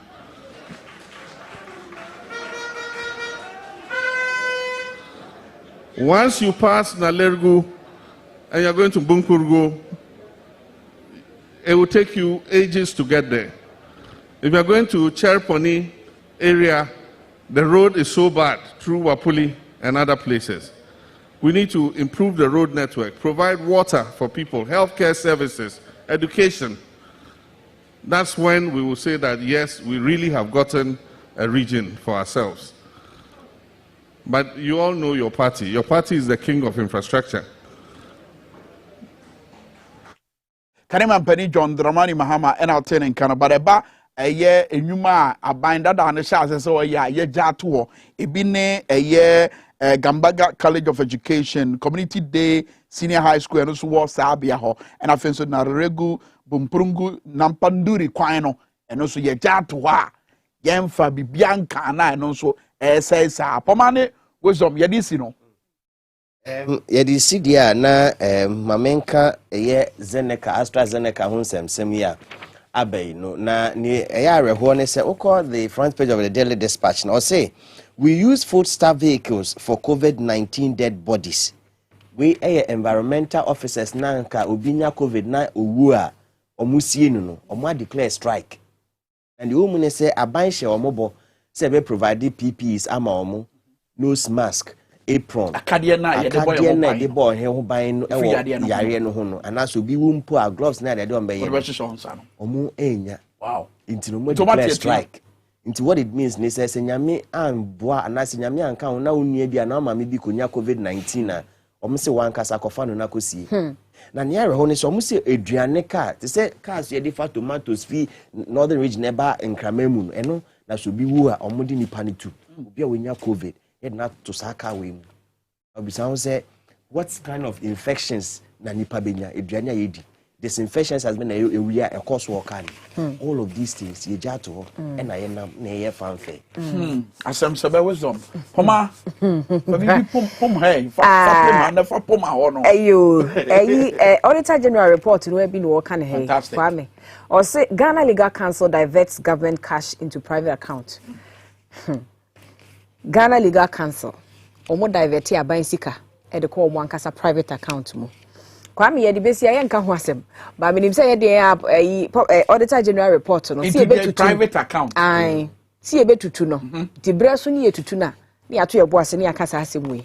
Ade ya had your auditor general report no. Unse report ya about 2019. Ye be kan ho asem 2023. 23. Eno na na ma e ma ne check na ati enko bia ne poma sibre ne poma sibre no ama ne poma sibre no ama ne poma sibre etina no na abanyu efo madwala no wo mo hwensem hunu ye ekoso na e no modwiri wo mo ntiase sa sika enyunu konkofo bi botom aban sika o na ye hwe akatwantum ye ba so na anu ye a omo aban mu de omo de ekọ 79% na abatu ye de mu 4% na no aye kire no omo ye no na enye ye kire ketwa omo se nye edombi na no mo hwehwe asema no mo pese omo dan na di no eno ano mo ye no message ni ne here but we say silent revolution bi ikoso se na ye no etise border soja enfonyi na da ho no eti we na wo se de enya dom no nipa ko ho no nie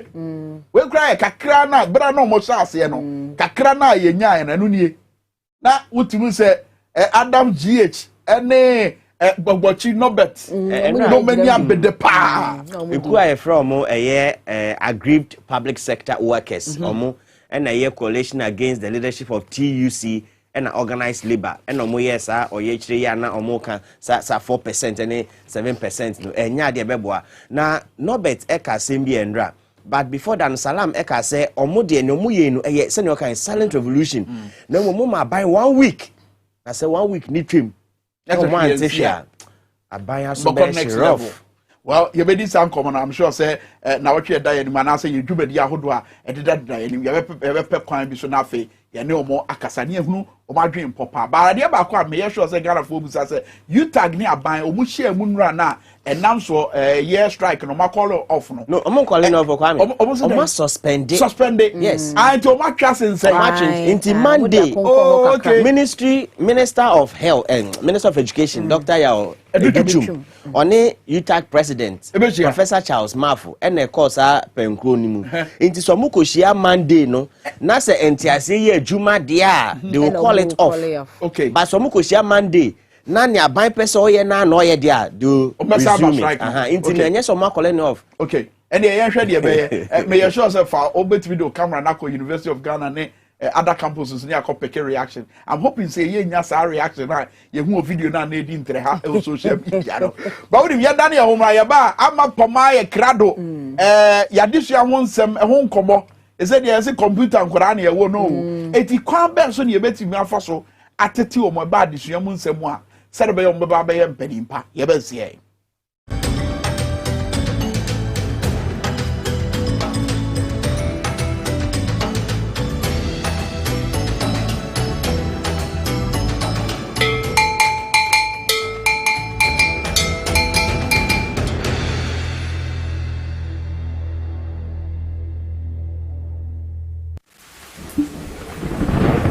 Peace of mind is very essential in your journey to success.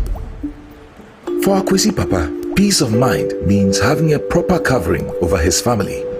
Literally. For Araba, aka Injection Mama, it's about having the funds to complete her advanced nursing course. And as for Corporal Odami, it's as simple as reporting on time for his shifts. Sometimes all you need is a simple push. At Needs Microfinance, we have tailor-made loan packages for salaried workers under the Controller General's Department. With the low interest rate and quick wahala-free process, you are guaranteed of a timely solution to get back that peace of mind, literally in 30 minutes.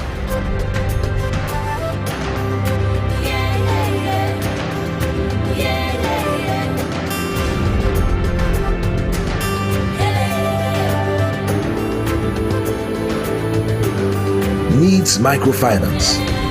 Growing with you.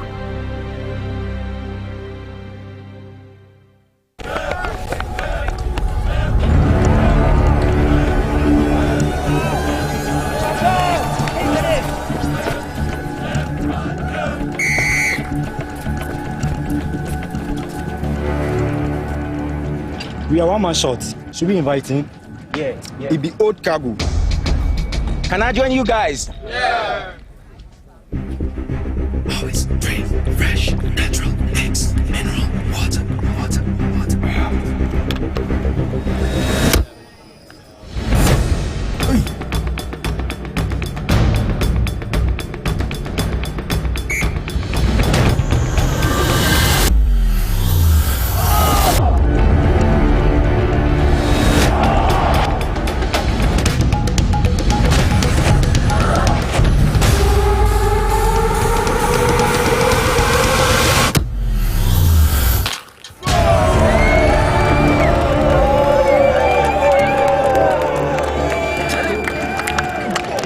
Still got it. Always keep hydrated naturally. That's my secret. Manufactured with the primary aim of preserving nature's finest minerals necessary for a healthy mind and body. X Natural Mineral Water. Simply natural.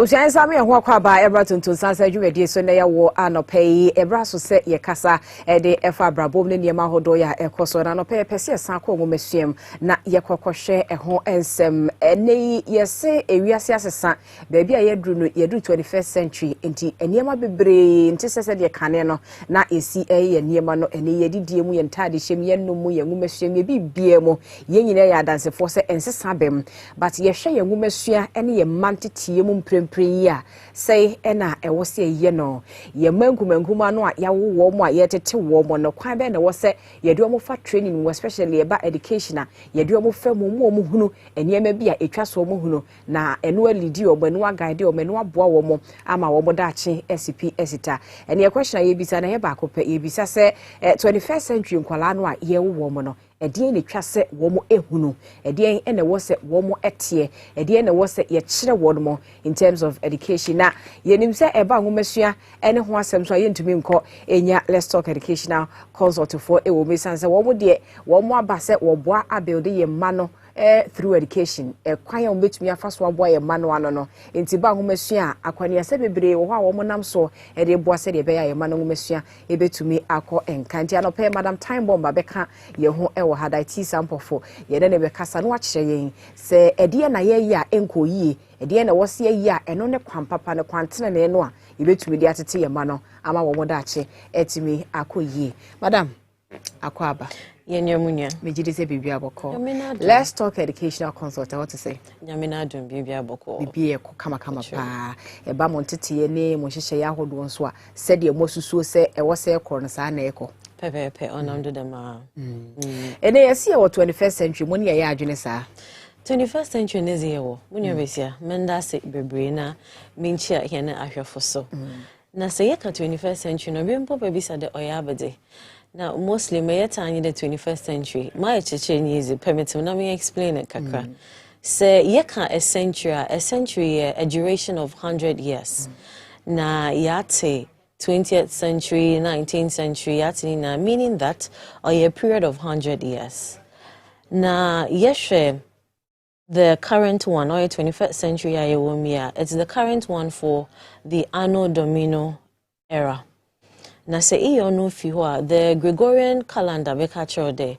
This 21st century ayewome o starte 1st January 2001. Okay. And na ozbekwa kogu oye 31st December 2100. Into make the 2100 into 2100.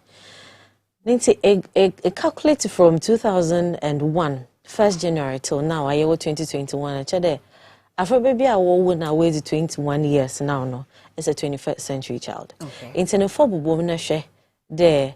I'm from always 5 years, 4 years, 18, 15. I will fell into this space. You know, what do we do? How do we change them? We are 10 21st century kids. How do we assist them? How do we prepare them for their future? When you check the African continent, here population when it comes to the youth, we're ranging from 15 to 24 now. I realize that the 21st century more from Wadoso, and we are 200 million. The one from me, we now will school, while graduate, while be paid Juma. Now the world has changed in a sense that, say, 20th century now, we used to have the concept of make a school, maybe a medical doctor. Lawyer, teacher. For the boys, they will say a policeman and military man. They are still there. Yeah. But Sisiano, with the 21st century skills, you know, them 3 hours in a year use with school, you know, that is the reading, writing, and arithmetic, you know. How do you improve in a kakra? Okay. And so that's what we are talking about. There is the need to improve, prepare them for the future. Okay. How do you prepare them? On here, we hear they change from one journey from chew and pull. Okay. The concept of chew and pull. We have to take their mindset off. And we also have to let them understand the CC areas, you know, it is being built on the 4 C's of the 21st century. Oh no, yeah, there is the need for critical thinking. Okay. That is why I say that Safra is 10 years no reunion. Now there are certain things on to me to relate, plan, set a goal, then you are limiting that child in the 21st century. Okay. There is the need for collaboration and teamwork. And the first person you move a sole job. Yankotin able to me aye. Nimpa kro or pedos in our and son and nani BBI. But now there's the need for teamwork because building gadgets, putting things in place, being technological doesn't need just one brain. When he and I will back together and we'll put the main money in place. And then there is the need for communication skills.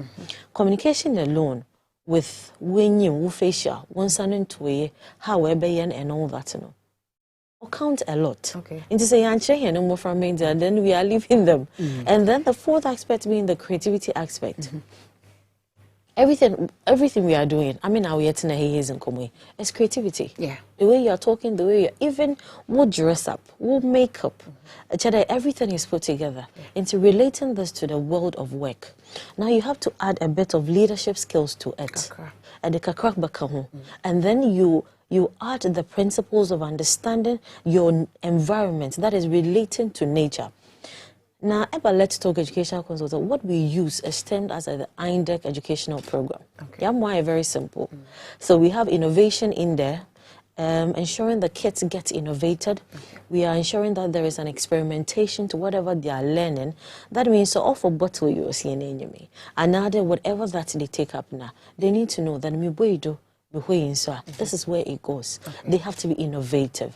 And then there is the aspect of the entertainment I've talked about. There is experimentation, there is relation, there is development, and there is the act of drawing the kids to development and then nature. And you know, we did with the 20th and 19th century skills, you know. Yes, boy and a bra fine. So the attention was focused on one thing. Now, yesterday, that one thing should be off. Your number from one, they should draw to nature. If they draw to nature, they'll get to know the care of environment. How do I put this here? How do I make sure there is a plant here? Because with them, we relate and we grow together. And to know without it, you know that you are limited. And so these are some of the things we need to ensure that in Moframe win. Now, so Moframe win, that is when we say that worry catcher. Comparing it to what is happening in China. Yeah. What is happening in Japan, what is happening in UK, Australia. See, so when you go to Australia, the learning period in a school, in a class, is 5 hours. They teach them and relate with them through discussions and then all that, and then they leave them to step out of the class to explore. This is where I had an experience in a class where this young lady told the teacher she needs to step out because she's not in tune with what she's learning. Now, the teacher wasn't worried. My friend is stepping because that child was doing a research on the pyramids of Africa. And so, no, until they have to sit in a four-wall classroom, being limited to the focus of a teacher. What I say is what you carry on. But yes, there's been a change of our curriculum. So let's see how it goes and how the children will blend in. You kind of sounds what they are saying because curriculum nanga say baheno. Yasa babe withdraw ediko in this year. Kasi the near two and so na ebeche. Ediana was ye the waka a near ma. Say ye year a bit to me up pa. But say you move be ya juni yankos, especially ye I will phone and ya a quite a more fast swama ye I will phone ya dream bassan ye market and get our bossy. So that we can start standing made from a fear even before cry. You do remember my horse momo and share one mine. Okay. I'm saying example. Your typical 2-year-old child or fear in this 21st century can pick up your phone. In who be more boko YouTube. Oko YouTuber in was or but type but obenya ni cartoons na ni cocomelon and a shark do or wahwe. Now this should tell you that the kids that are coming are born into the system. And we are living through it. But they are born into it. So what do you do? How do you identify? How do you help a child? That is why you need to seek a consultant. To understand your word. Ne skill to them, ne challenge to them. Abazina wado fado. Now, at Let's Talk Here, our entrepreneurship program, as early as 4 years and above, we are looking at setting up the child to understand what the business world is, not necessarily going to school, sailing through, and then at the end of the day, becoming a business person. But for Afrobana to understand that when it comes to business, I can set up something on my own. And we have 7-year-olds who have set up and they have names for their organizations. That is the mindset we are creating. So as early as 4 years and above, they need to understand the power of money, what money is, how to gain it, how to relate with it. Now, build up personality development. Into say, well, fear as batana, ask yourself, when your phone you're using more than you, even though we are living through it. So how do you prepare that word? They shouldn't be limited to just school. And Yama activities related in the robotics are so simple. I have 10-year-olds, 9-year-olds in my school are warrior JavaScript, warrior coding.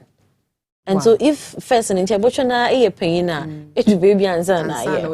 But this is the case where they are doing it. So you need to assess your child, observe them, get to know what their interests are, build them through that, communicate. You're a parent when your time in Yen. And this era, if you do not build that relationship with your ward, and when they tend to have friends outside who give them heads up on other things, you may lose them. And so these are some of the things. Start with yourself. How do you plan as a parent? How do you relate? How do you set your goals? What are your leadership skills at home, as a father, as a mother? And if we do all these things,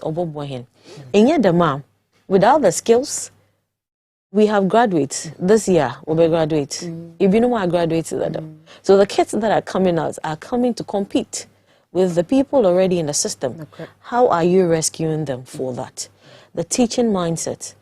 Teachers, they need to know. Now, the same way of teaching, classroom, tell them to copy.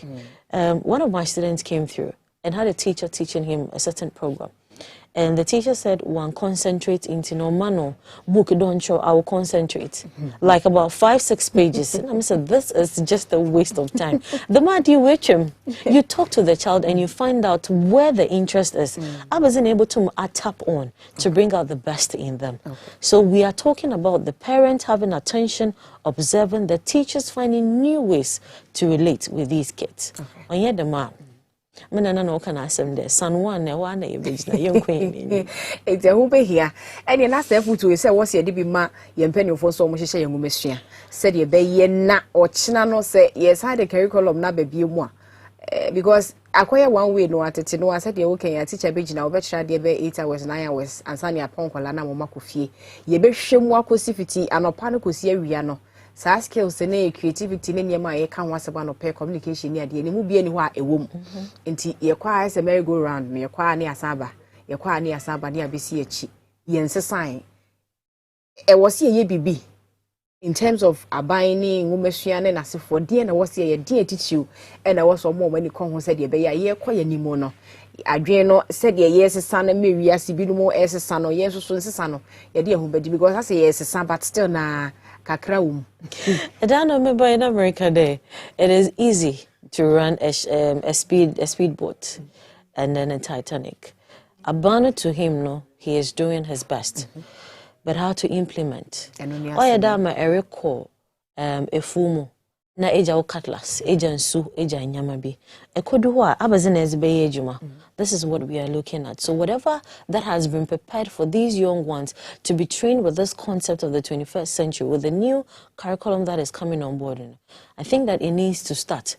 Because so a 100-year span, that is if the duration is 100 years, year 21. Each 21 years. And so the rest, not the things are changing. First, na phone size on today. Now it's like this. There are some that are coming that you can even fold and all that. So day in and day out, something is changing. There is a growth somewhere. There is a development somewhere. There is an experimentation going on. Into no say kada yarichana and sanyeze abobuma. Yanamba famana na wabebre. That is my fear. Yanamba famana na wabebre. And it is difficult to change Afrabanajin after 28 years. So as early as we can, whatever we can do, all of us, yensom no, yebe push mawako. But yen prepare bibiani yen there. So if you are beginning something, this and this is in place. Because into men carry Afraban kodu in Soano. And then there is no boat, the Ebemowa cross, and you expect the child to swim. Have you taught that child how to swim? Let's put all these things in place. I mean, also was a kind as a parent, you play your role, and you allow the government to also do his part. But see, I can't entertain and quan near Manos so ye de betcha the end so come. Yes, learning materials is it on here, Papa. Because you can't 21st century now, ye magususia di when you are that is it. Ye share down ye say. That's if it's all we innovative. That is a born a man so innovation no. I know that we have a long way to go, but every long journey in its way, one way or the other, begins with a step. That is why here Let's Talk, take them steppy. So let's see how many people will follow. There are others also doing their own. Make it depend on the government alone. When it comes to a child's development, it is the child, the teacher, and the parent. These are the three key areas you have to look at. Not the government, the teacher, the child, or it is the teacher, the child, and the parent. So the teacher needs to be equipped. That is where the ABAN comes in. But as we are going on, where new changes are coming, TC and NTC itself, the National Teaching Council, is preparing CPD programs to prepare their teachers to equip themselves with this 21st century skills. And they are doing it to the utmost best. Let's Talk Educational Consult as part of the team, as an accredited body to do that. So just imagine the number of teachers that will pass through our hands and the other people who are also involved with this 21st century. It's a step by step. We'll get there. But an interim, in area, so into yen and for my hand from one. You didn't have a seat, but foot to add the mouth for no because at the okay, and Yaman baby who started free. Yes, and to tear the mouth from Fino, it can't be a play a very vital role and sana or Marco school near dear. But you are for you, I dream. I say, Medina school in the Yemen and Betchen, a dear. Tinam did not make school fees and Madame on Cheddar into your qua and one and no bar. Obisari, ukwe ushia de ne koso enwano no. Sa parents a washe isisi, de na oka de achiro. Okay. Eni efutu be na de ma wo. Mafutu kakra mama bata na e wo fie nye de. Kai hu de awonye wo ba ne first teacher wo fie. Aze biara afre ne bosion ozebokwa abo ano no. Awo na reche no wo fie ansana wa akwakoye. As a parent, have time for your word. Learn to understand them because the kids these days are a bit different. Ebeka da friend in Umbwazi, Nenyo and Swazi and all that. No. To her, what she is doing is right. But maybe you don't understand. So try and understand. And Tasa, seek the knowledge of a consultant to understand your word. Have time. Yes, we are all going out there doing our best to get in money to help groom our kids at the schools. But have time. and then relate with them, build a culture with them, learn how to cooperate with them. If you know, follow up on what they are doing at home. And then, when that bond is built, you know that you're on the right path. Na ye kane sa no ne se ni nyina mu so no ye ko let's talk educational consultant o metumi abo ma yesa consultation ni bo sure you eja usafo no pe ne madam time bomb diabetes ampofo ene ne kasa e de fa 21st century kwala de wo so wo hunu waka ne ma bebre wa mfa bia na sese wo no ba bia ufiri eden pa ha ensem a waka nyina ye niema yen asawofo e wo se ye fa ni ye sha se sesi ade tete ye man se de be boa wo mo amomoda ache etumi ewie mu de because yentimi nya wo mo sa 21st century nti wo mo ankasa mfa wo mo adwene ensua bibiye na wo se gade wo mo na edi wo kodu ba bia ye pese wo mo kodu na da ache bi wo mo nye yi aja wo mo so abedwaye ye chi e de amaye na bibia ye kama ye de ne nkomo ne besia me bra kwa me ebeba na de aka wa chi nyina no ya to so nyame adom a nkomo kakra akika ka wa chi nyina so brepem ye bedi ye twa ho aba me bra kwa me to aso.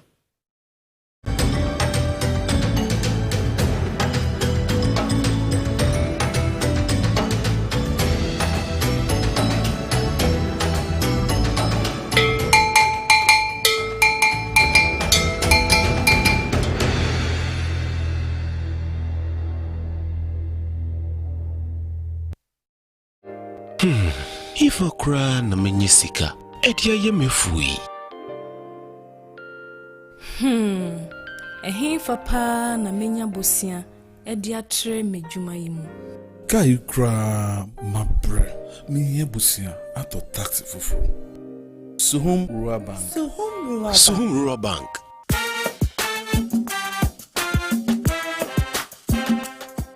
Yemamu akwa baba Suhum Rural Bank. Ye won hye ahodo bi te se dwadifo abosia, ekuokro bosia, susu account. And it does all savings account. Me bada chain savings account. And then the keka ho. Suhum Rural Bank was 03422918696. Now one so what to me aka say. Suhum Rural Bank. Ama ene mayeka owner. Suhum Rural Bank. Enti me pa minie. Suhum Rural Bank, growing our heritage.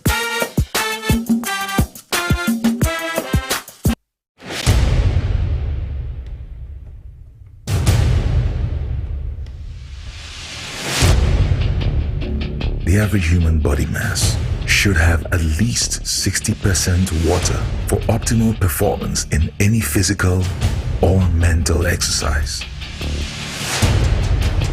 We can help you maintain it naturally.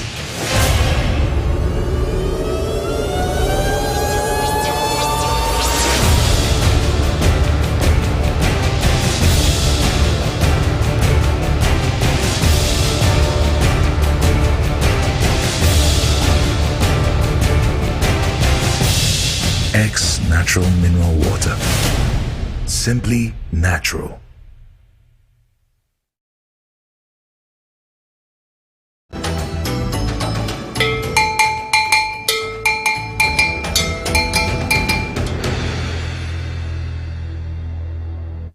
And yes, I'm a pomade and come him way at the Abramudia, ne brasso say, or mine so better than I say, Wabra yeka, ye man titty and in near down many na yen so ye, Jina Sabre so, and ye dinko, Sabre yeka say, Ghana, and ye bibi mem hanging and penny for, or mano casa, what a tutu nano diana, and Sakraye biaba, a ba ya yonko fire and tied that, a mamma who do a try where she are. Can any be near see a down, Benedia, so what ye and penny for no ano casa. No more can say, he say, Omo ye enough for ye chubby bia boom, ye chubby bia pepe, and he say, Omonde and no maybe say, yes, he can be almost better to say, some ye Ghana man penny crowd the attack, can say, oh, he said, ye Ghana beyond aid. Nene, young got Casanfa, and mamma who do be ye no more young find ye narrow in to the People's Republic of China. Omono ye no more fire young chepa. Na ya yonko fani mu nsem no say na sitie na yonko fani mu no eya na eba emfasudie na ho nsem no say na sitie na nyame ncha de ono no China kasa no tepa ntie bi obeka kakra kire Ghana kasa nso de bebre o ha onso e dey what here the Dr. Charles Dwamena or a former deputy Ghana ambassador to the People's Republic of China. Doc, Minya. Me watch him walk about. Ni hao so. Ni hao. Media we ni hao. Ni hao. Na me say ni or China. There be a we ni hao. Ni hao. Akwaba. You say bibia de di kama. Ni shenti hauma. Shenti dey. Shenti hauma. Enu so ne dey. Oh, me say no ka we say no sa ka. O ka ni hao de na ka o de no sa ka. That ka we de no sa ka. Shenti hauma. Opum to say. Na me just say. Shenti hao. Shanty how. But I don't know che baby we ase no echo. Right. Say crowd the abel for tinten fidi am we ase na kete. O ti Ghana ha uhunu de echo so America, uhunu de echo so e wo China. But e ba no aban ayonko famu a. So hwa abakwase mu a.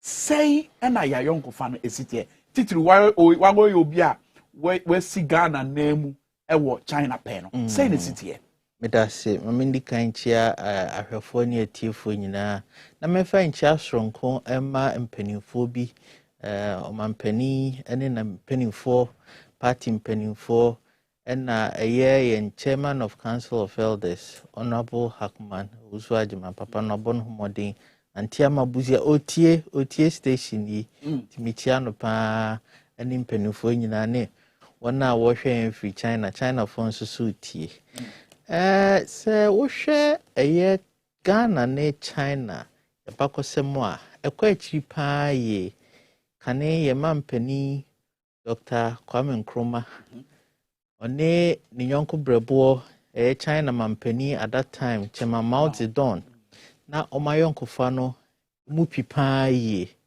enunti from the 60s no na Ghana ne China ye sha se ye ne omu edi obronibesia diplomatic anyonkofa na etuemu a besi samre na bakosem num no nyama ne bebre na efimu aba enye obibesie one way o edum pempenso bia Ghana eboa China pa ye edum pempenso so a China so boa yen pa ye no Ghana mo ade na mpesa mete na da ben I mean ya ben na Ghana ya bedi ye ho ana ye na esikasemu ana sa no enye sikasem wo hwe diplomatic relations enye sikasem ko a kai time na e say China come back into the United Nations na okofa akonya o Security Council permanent seat no Ghana ne cast the deciding vote at that time and yeto in favor of China and sana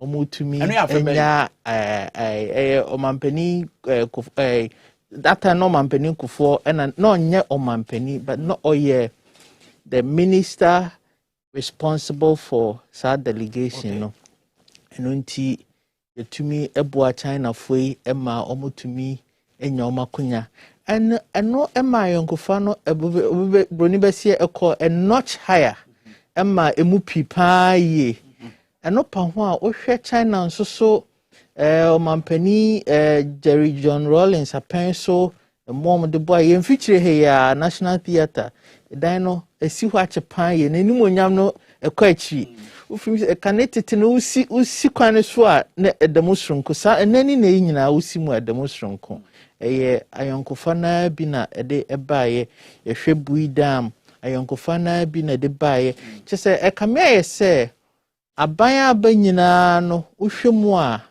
at every point in time ayonkofa no edadi ewo eyim na wohwe aban a ewosi na adodanko akufado na ban from 2017 to 2021 sisia ewumu ya ayonkofa no obebronyi bese akọ the highest level Chinese ambassador na ambassador Lu ono ananum semose Ghana ne China anyonkofa sise no it is the pilot of China Africa relations free say chese eno edi nkan na kasa pilot dia so note ade nanim odi afidie ni ko na chese nipa no wa ben edrum pempenso bia edi na di kan enti na esi amana basa no eni nyina ne se eye omampani na nado danko akufuado betena akunya no so no oka se debi China your mind bia what to me I left 850 people out of poverty in just 40 years ebi nsi wo wiase afa na nyina da enu nti se motumi aye na mogya kroya na wo mu a na ebetwe abemo asen se ne esitie na enioma pa akwan pa mo fa so no yenso so yesuasua na etumi afa so epagya ye man ni mu so fa na esua eno enema sa anyonkofa no ebeda ho no mampani ankasa tutu na namonko honom yakọ honom okoho ko biebia kwan enemi no kase ya China is the largest trading partner for Ghana at $7.6 billion. This was even a actually kwa na ekostro enunti no se edu by amanyo semuni international relations anyonkofo no etumi bi akwan bebre. Okay, ma membrem mo ha say na ye mbise bisansem say be ya wow de nchechemu papa pipa ebebre waka nsem bebre titiri wo enoma krampo a aben owo ho sa abre a nano na ye deputy ambassador of Ghana to China no waya echese wasua no ma bebre afi China for ho ye beba so baranza na no so obo chamama edin chama ne na penso ohwe kwan a na China for kokoko amanfo ma so kosua se de omusi ye omu no ma na nne se ohwe China mpuntuo na bi nyina free experience omunya free amanfo ma so ne de obusua no no motimi ede etu omu man no mpon wo Ghana de ya wo ka se wonanado danko akufo ado apenso yi yesua no ma bebre afri China for ho no eye no ma ban ne ben no ma ban sa ne yesua e na fe sunsun aso ben e na enya wo ye memu physically try yo me dase se wo hwe enseme a yebubosi nyina na me kai se na no enche kra ye ko China foforo no ye bodawro ene ka kira manfo se Ghana man amutie ye omudidwa ekwa mama so titiri ne China muntie ansa na o Sansan se o shu fefefe ya o hye okofa no China shu na nya efi prekopa ne ye nya efi prekopa ne ye ebia ye ni stages ye wonia otwa mpobana se no the soul no ye wonia oil lazy no ye wonia otwa leather no ye ansa na yakekansi ntu behwe na bebe 4 or 5 stages enunti no in the interim no anyama wosie ne ene wo nipa okofa anyama firi on ne nkasa na instead of giving you finished products no betumi ma semi finished products na won so wa ba no be complete wa ha na ye value addition kakra ubehu oni beti na fi all the 5 stages no utumi eye no wa ha na ye kan sa no so indeed enkofo ejepine amenu kaseya there are a number of industries asati up for Ghana nyina no technology no omusua free Chinese for asade ya wo kan say shoe and asem pabo ye yade a yakosua free China for nimbia fofora ye ni bi do kromana technology senya wo kasa wo ka se connected no mount don epen so Chinese focus no sa pepe na ade na bia wo ye bio but obi so yesen wo enu nti no pese wo pagya odie mu ase okosua nipa ne technology no na wo dia be pagya odie mu ananye sa na tie sa pepepe na technology so die yesua firu China for mo mfiti prekope na be ne omotie omukosua e sa pepepe ne yenso so yesua you be amazed at the number of industries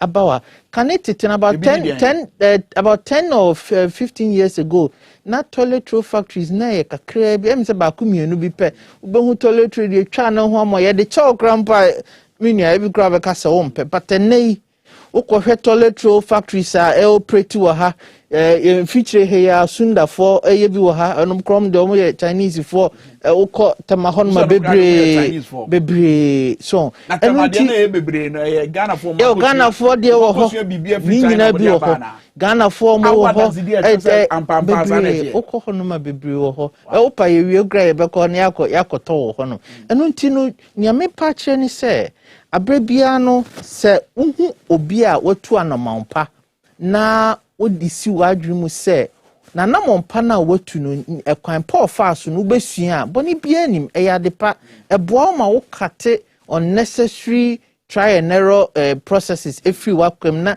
speed up development eno ene botaya o mampani edi si na ni so because oka Ghana beyond aid and ne pompon so nya no ye mpese e betena ho na brebia no bre handout adekro na ama watumi enya handout no yenso sie pese esua se ne be yenso betumi aye ne enya ye handout ne bie ebia ni manum ye ho be kire nkakra but oboya na yetumi akwa technology no yetumi nya the needed equipment na yanso so yebetumi aye bi sa yebetumi aye hunhum no eno ena ahye Ghana fomu a enami no kase obia pimpim na nyoma ye di mame emekra den metumi aye metumi kra ye toothpick metumi aye socks metumi aye handkerchief metumi aye we kakra ni eko eno na me feel say aboa epeja ye ne omayon fani mu na eno soso de insunsanso papa bibre ebre ya chese be bia ye du no minua se ye nyina ye hwe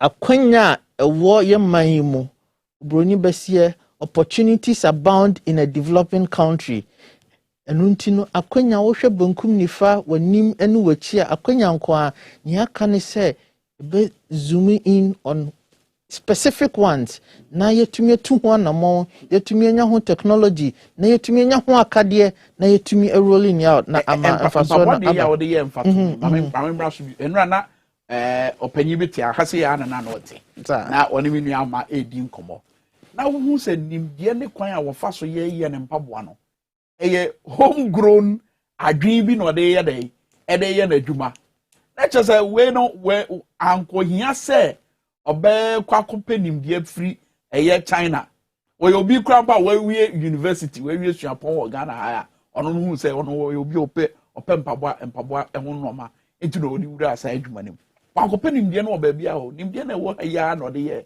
saade no. Now in terms of impact ba some nim die na yenya free China na how wide is it? I mean, and in the case of Abrante Yasemia Kenya, I'm sure that there are numerous like him on also almost what Ghana has here, almost story and inquiry say, in Yabia, Yenya free China, a basta and so Nyawaka a womb, Nimdiani de Ghana, how you will be pa, but Nyameka, my genius is so a technology.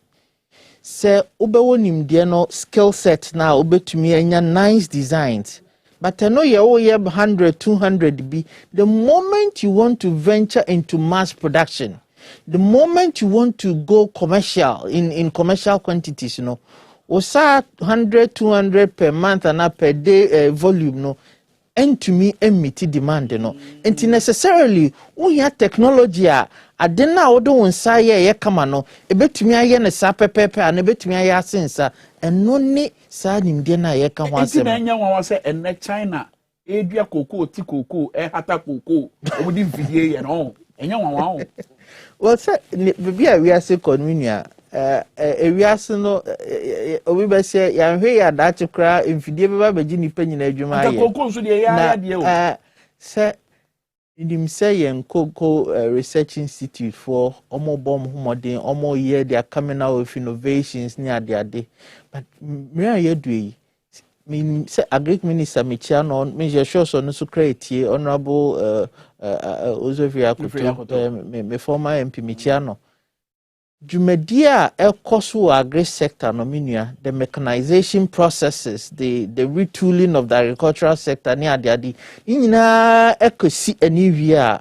Ubemu se bema innovation a ye prese beba in cocoa industry no ebe piemu. Ne piemu aminyi ni se was say a high and home with be a China for muso moyo de vize. Ye no ye wo traditional.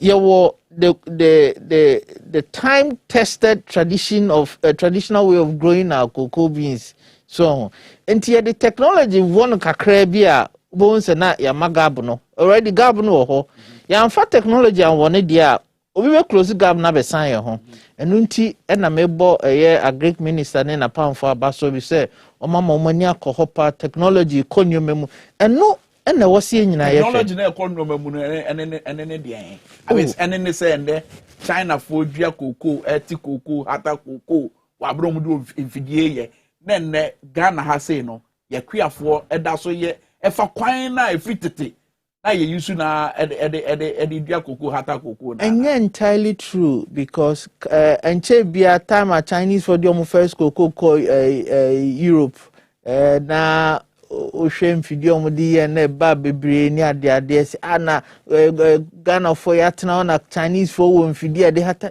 mfidi we mu nyina ye crop research institute ebi wo ho. But it might not be at the scale. That's where I'm getting to. It might not be at the scale of a mass rollout. Oh, yen si apono. Yen professors no mo ya de pa. I didn't. Uko share researcher yen ko for ya. Say, I was say on my money nyina ye sha say ye di ani hwe because we have a repository of knowledge there. But I don't know will remain in the books say and translate into reality. Na no eh menu mienu. Okay. And no ye menu mienu say otu hoi na waje wakatua na obobo scan look across me pese me invest in this product. Na wakosiampo ho mo research ya mo ye fidie de hata cocoa ya my prototype no ye pese roll out on mass basis. Abai created the needed environment which has been created and nunti na obehwa nkofo bebre ebie nyuma we bie na adwuma wa ha we bie na adwuma wa. That is the role of government essentially to create the needed and enabling environment for individuals to take the lead in setting up businesses, in moving the economy forward. Because indeed, the private sector is the engine of growth. And today, we are aban. Near come back to communism and now say other way. Say aban a bit take be am sharp and there be a number. Your open marketing as it has been open now. Now aban putting the needed measures. You be more tax waivers. You be more tax holidays. You be a jumano outskirts of the major cities incentive say no we no ye be development bank or be ma loan wo for enti ne wo sa ban ye bia de megidi say aban otiswe waye ni aka ni say menu mienu ye be hwehwemu ni ahya se identify ni ye nsusu ye betumi aye afemu de and that is what it is. Okay. China de ye kan enya aban ne ye ni nyina aban create environment no e create the needed way no so no. It starts from somewhere. Chemamao esha safe baby. But ushe the China, the transformational agenda of China, as you say, then shall be more time ne shall say. Ye omupeni bi ne friend then shall be no kase there be yentumi nkoso anya se abanye bibia yembie economy ni mu yemfamra enhihye ho yem make sure say tax incentives aba yen set up industrial enclave yen set up one district one factories ebi wo honom eno na hya ase e ma individuals to say menu mienu ye kas eni ebie enclave ha de am so me ko pay bi ebi a shoe am de me say ye me ko to afidie bi na me ko bank akwaje bisian bi de atafidie ya metumi de aye enam say enhihye no ho aban ama ho kwan ni ntino sa bisian we num nyina ni interest of sa nyoma we nyina me no kase ya Ghana ha ebi wo ho ukọ Ministry of Trade and she bebre ne go there are a lot of governmental policies eboa startups eboa SMEs eboa industries mutumi expand your enya 1D1F no ko ebia no na obroni be say yekinkon wo mu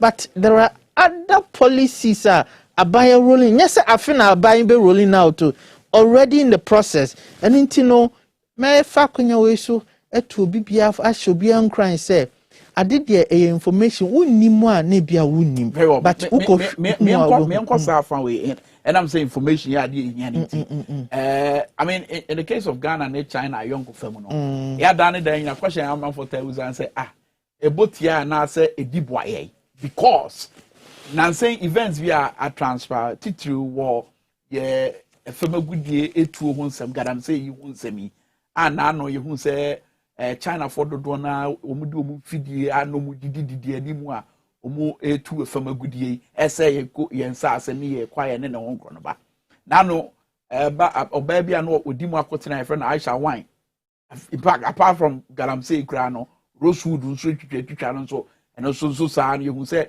China penifo bi nso didi animu ano mo ye saa de na e ba saa na eya na diplomacy and as a yonko fano money ye den say ye beshe ama ye mra na ewo krom ano aye adwuma said a be ye beboa yen kromana na minia sa semwe maka ho asema ntime ka ho biom kra na akoye mete se ade ya ka tabi wo ha say tonton sansan nie when I say for enforcing mrano se wutu krom na o ma ho kwan e ma ho ba e besei no na wontumi entwe ho na so a ye di kana che se wondo okro wondo wo man na ensem fata se obeka se wo your mind papa na omu edi se ye twi omanim kese paa ye Ghana fo na omayi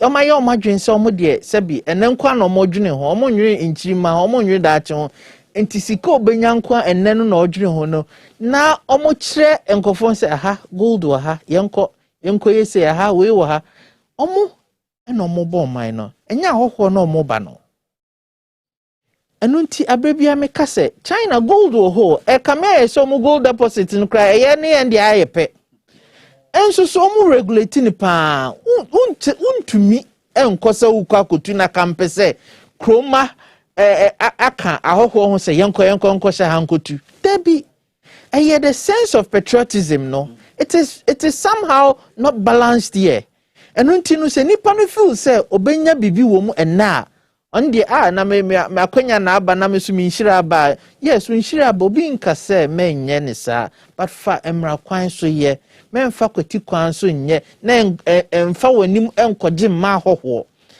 minyi ni se mibisa ominia se China ni be free ni krom China wafa play na be abedu Ghana wakwa ko baby a gold we kra bi ase enwre bi mu akohu se ha na gold wo abeden kra no afie potako obi na be ma ho kwan but what ti bi free yempanifo no bi ho se enam ya yonko faninti ya na edrum pempen so kra se ye chi ebia omo no eboa adi asase no ho dem a ya yonko fa no ho nsemti ya na den se ye be ma mra no ni o madi nti ye be tira ya na se ye be pack o ma ko o kroma ya na kwan be na eto o man entisa minima sama o paka na asasem no so em se onipa kro ka asasem na nkasa wa kiremu ya na o pa kire enye no kre de biara da se enam ye ne China for ayonko fanti ye chi China for almost say ye maya e osi eja indeed ambassadors by 3 recent ones 3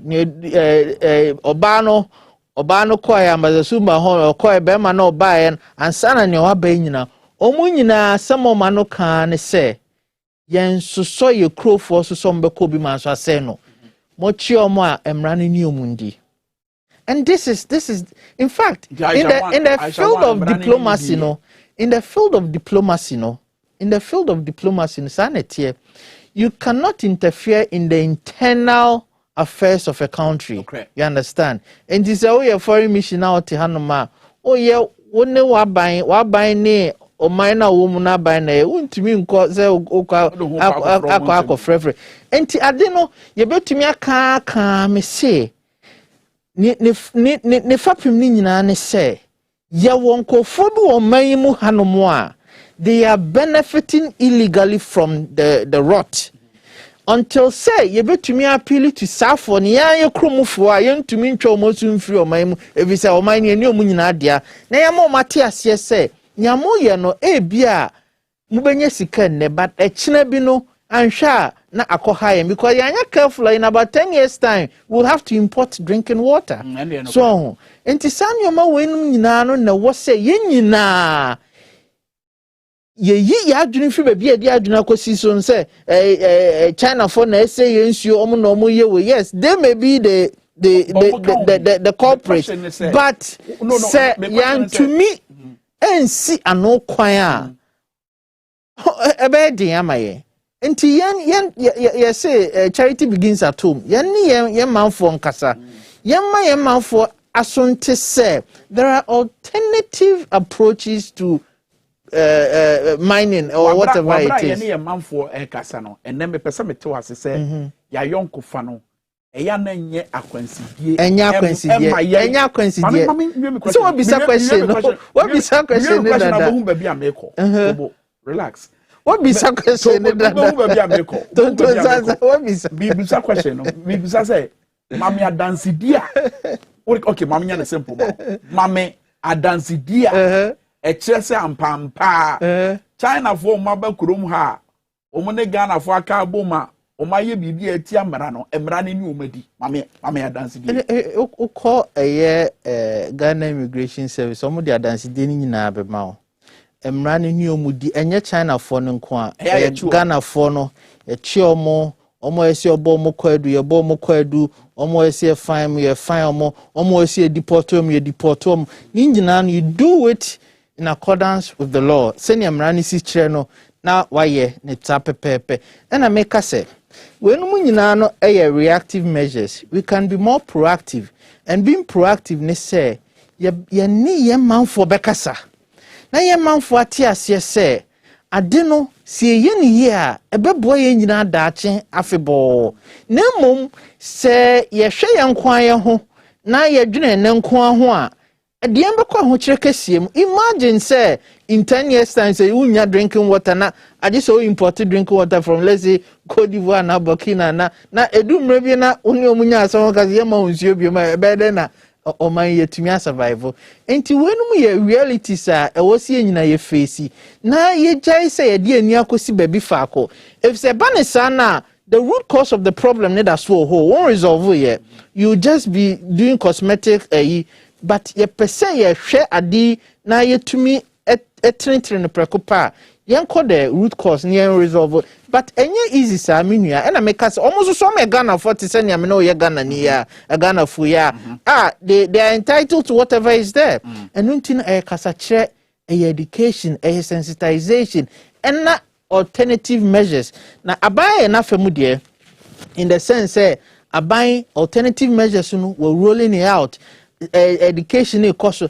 akasa minu mienu ade bia be ye pan wo Ghana ya de Ghana fo nyina agitum esom prekope so ho enu nti se ye nyina ye gitum ye som prekope ne ye se be ya famu dia abrebia ne o benya kasa kira ebeboaye this is not the time I was say ye paint your black and now I was say ye didi o matem and I was say there be nipa no oya de na o feel say man mfaso na wo so o tan na wo tiantiem gu no so ye ne high ontie wasem unya abotre one ne kasa boko o mani hu nneoma bi ase o mani nya arehemu say alternative no etso be man nsa akon obenya nanu aduane daada eno ebeboa ema ono ne mamma ne nchirima nyina no enso so benya daada aduane adi a megidi ye se ebeboa ye hweda che no mienu ansa na ye de dwumadi na ba na wie ye hwed ye da che ye da yanim se wotie amansan ne nsemo mo kan in fact nanu ya Taliban for take over Afghanistan na metie nkomo bi wo ABC News so mo say hey hwe na ankoye se the Russia for see you obutino and the China for see you obutino hwe na ankoye se said you maye we bibi memo maji ba bia fa no now in the future do you see Africa of course Ghana ye de animu pain do you see a situation where Ghana so ye betimi e de ye bowre akotintim China to say the China e de omo bowre abetintim Ghana and Africa I think say o mind bia no e won a developmental plan and a focus. The question is, ye the more team China for what? Then ye benya free mo. And that's the primary question. So bisa so say, kwa na opeso ko anase oko for bibi. If at any point in time you only say as a minor ye hear bibi from China, China nkuto ni omai obetumi dia maye na ya nyonko fanso so ma ho kwan se e wo se ye maye manfo koho na ye konya sa de kro ne ba. I believe say in the diplomatic sense we would have to necessarily told that route. But se kobani say of course Minya adiwe we asi untumi oti hai oti studio hai se bibinti na oti ha ana meboa bibinti na oti ha eye international trade Sapepepe na also to studio hey another be obetena kwa na yesi ye adwuma free see etua oka unya bibi wa enti na ada so te hey anka unsori ahoma me sure say no ba be 4 3 anka won't mean sorry that's the point. That's the point. No, me de make example. Send a be obi abeti as he is. Send a wo sorry anopa ba ha ebe ye adwuma no. Na unkasa ya mache uma no because unya benefit bi no. Sapepepe na won so employer abrebi aboso me so tia oka because won so nya bibi free ho. Eye mutual. We are sure senka sisi woman ka wajai ana senka wo employer waja wotia sapepepe na Ghana ene China ayonko fa no so tie we are sure senka sisi woman ka government of Ghana ka ya revise a note aka sisi woman ka Chinese government so revise a note abre bia no ten de bia me ka kire nkofo impo unu nua bema o twin brother or sister agreement na wankasa wo ye no anya careful and you'll be betumi ebu afa okon if you don't cross your T's and dot your I's now one feel when he frinchim anhwemu ya ebia na ebu afa so nti abrebia no the honest lies on nipa na odi enti manim akwa sensan krata na megidi yesa it has been so say at all material times you know yempenimfo have put the interest of the nation first and say you quantify benefits are yenya between Ghana and China, saying the city, or percentage guys and saying the city. 80 pencro, Sana Mecano. 80 pencro, 50. I'm Sana Mecano. 80 pencro, sir. 80 pencro. China from here to Bon. 80 pencro. Because China from one, oh my Ghana to Bon. Which say, Senya, Omonia, yeah, benefit is almost my benefit from us. 80 pencro. Okay. As I never kono kwada so minimu we ni kire ho ubenya asa akubio ana oh minim baby eno free ba every say me menka be binchro I believe in continuity and I know me can station be say enye se ebia simfie na bia to abanti akonya ne ba ya say ye koto abane asesa MP we ontia MP we onye se dabi se nipa no or representing man for the constituency for no or born a homoden constituency for complaining ye omunye we ya denti na wasi asesa no we feel say continuity ehia ema o man impuntu ehun hia for the growth of parliament ehun hia for the national development cause enunti no enye say bia emre no so ya no bia afa na say e kwa kansie e koye we dabi no of course enti nam de caveat by and say nkofon complaining ye se nipa no obo no ho modern or representing man for ye or on any constituency for nkita ho de ekoswa then you allow the person to continue send a beya there will be real progress in parliament enti minim baby enenam say me ko pre kwada so emrasha djuma me party me gidi ye pa se kabimem kabia mamoy revolve on party politics and untino say strengthen political parties a beboa me opinion democracy na me wo party mo na me ye adwuma ma party New Patriotic Party as director of finance and administration and sana me ko China my brain so I'll offer myself to help the party going forward. All right, medo as doc ene wo bra unyama ya no pay e wo Tonton Sansan dwumadi so ye ne His Excellency Dr. Charles Dramina and a former deputy ambassador Ghana Namunsini ewo China nabadiechi ono na ye no etwetwe nkomo anopai e Tonton Sansan ye hwe o my Ghana and China ayonko fa in fact ye bie mu a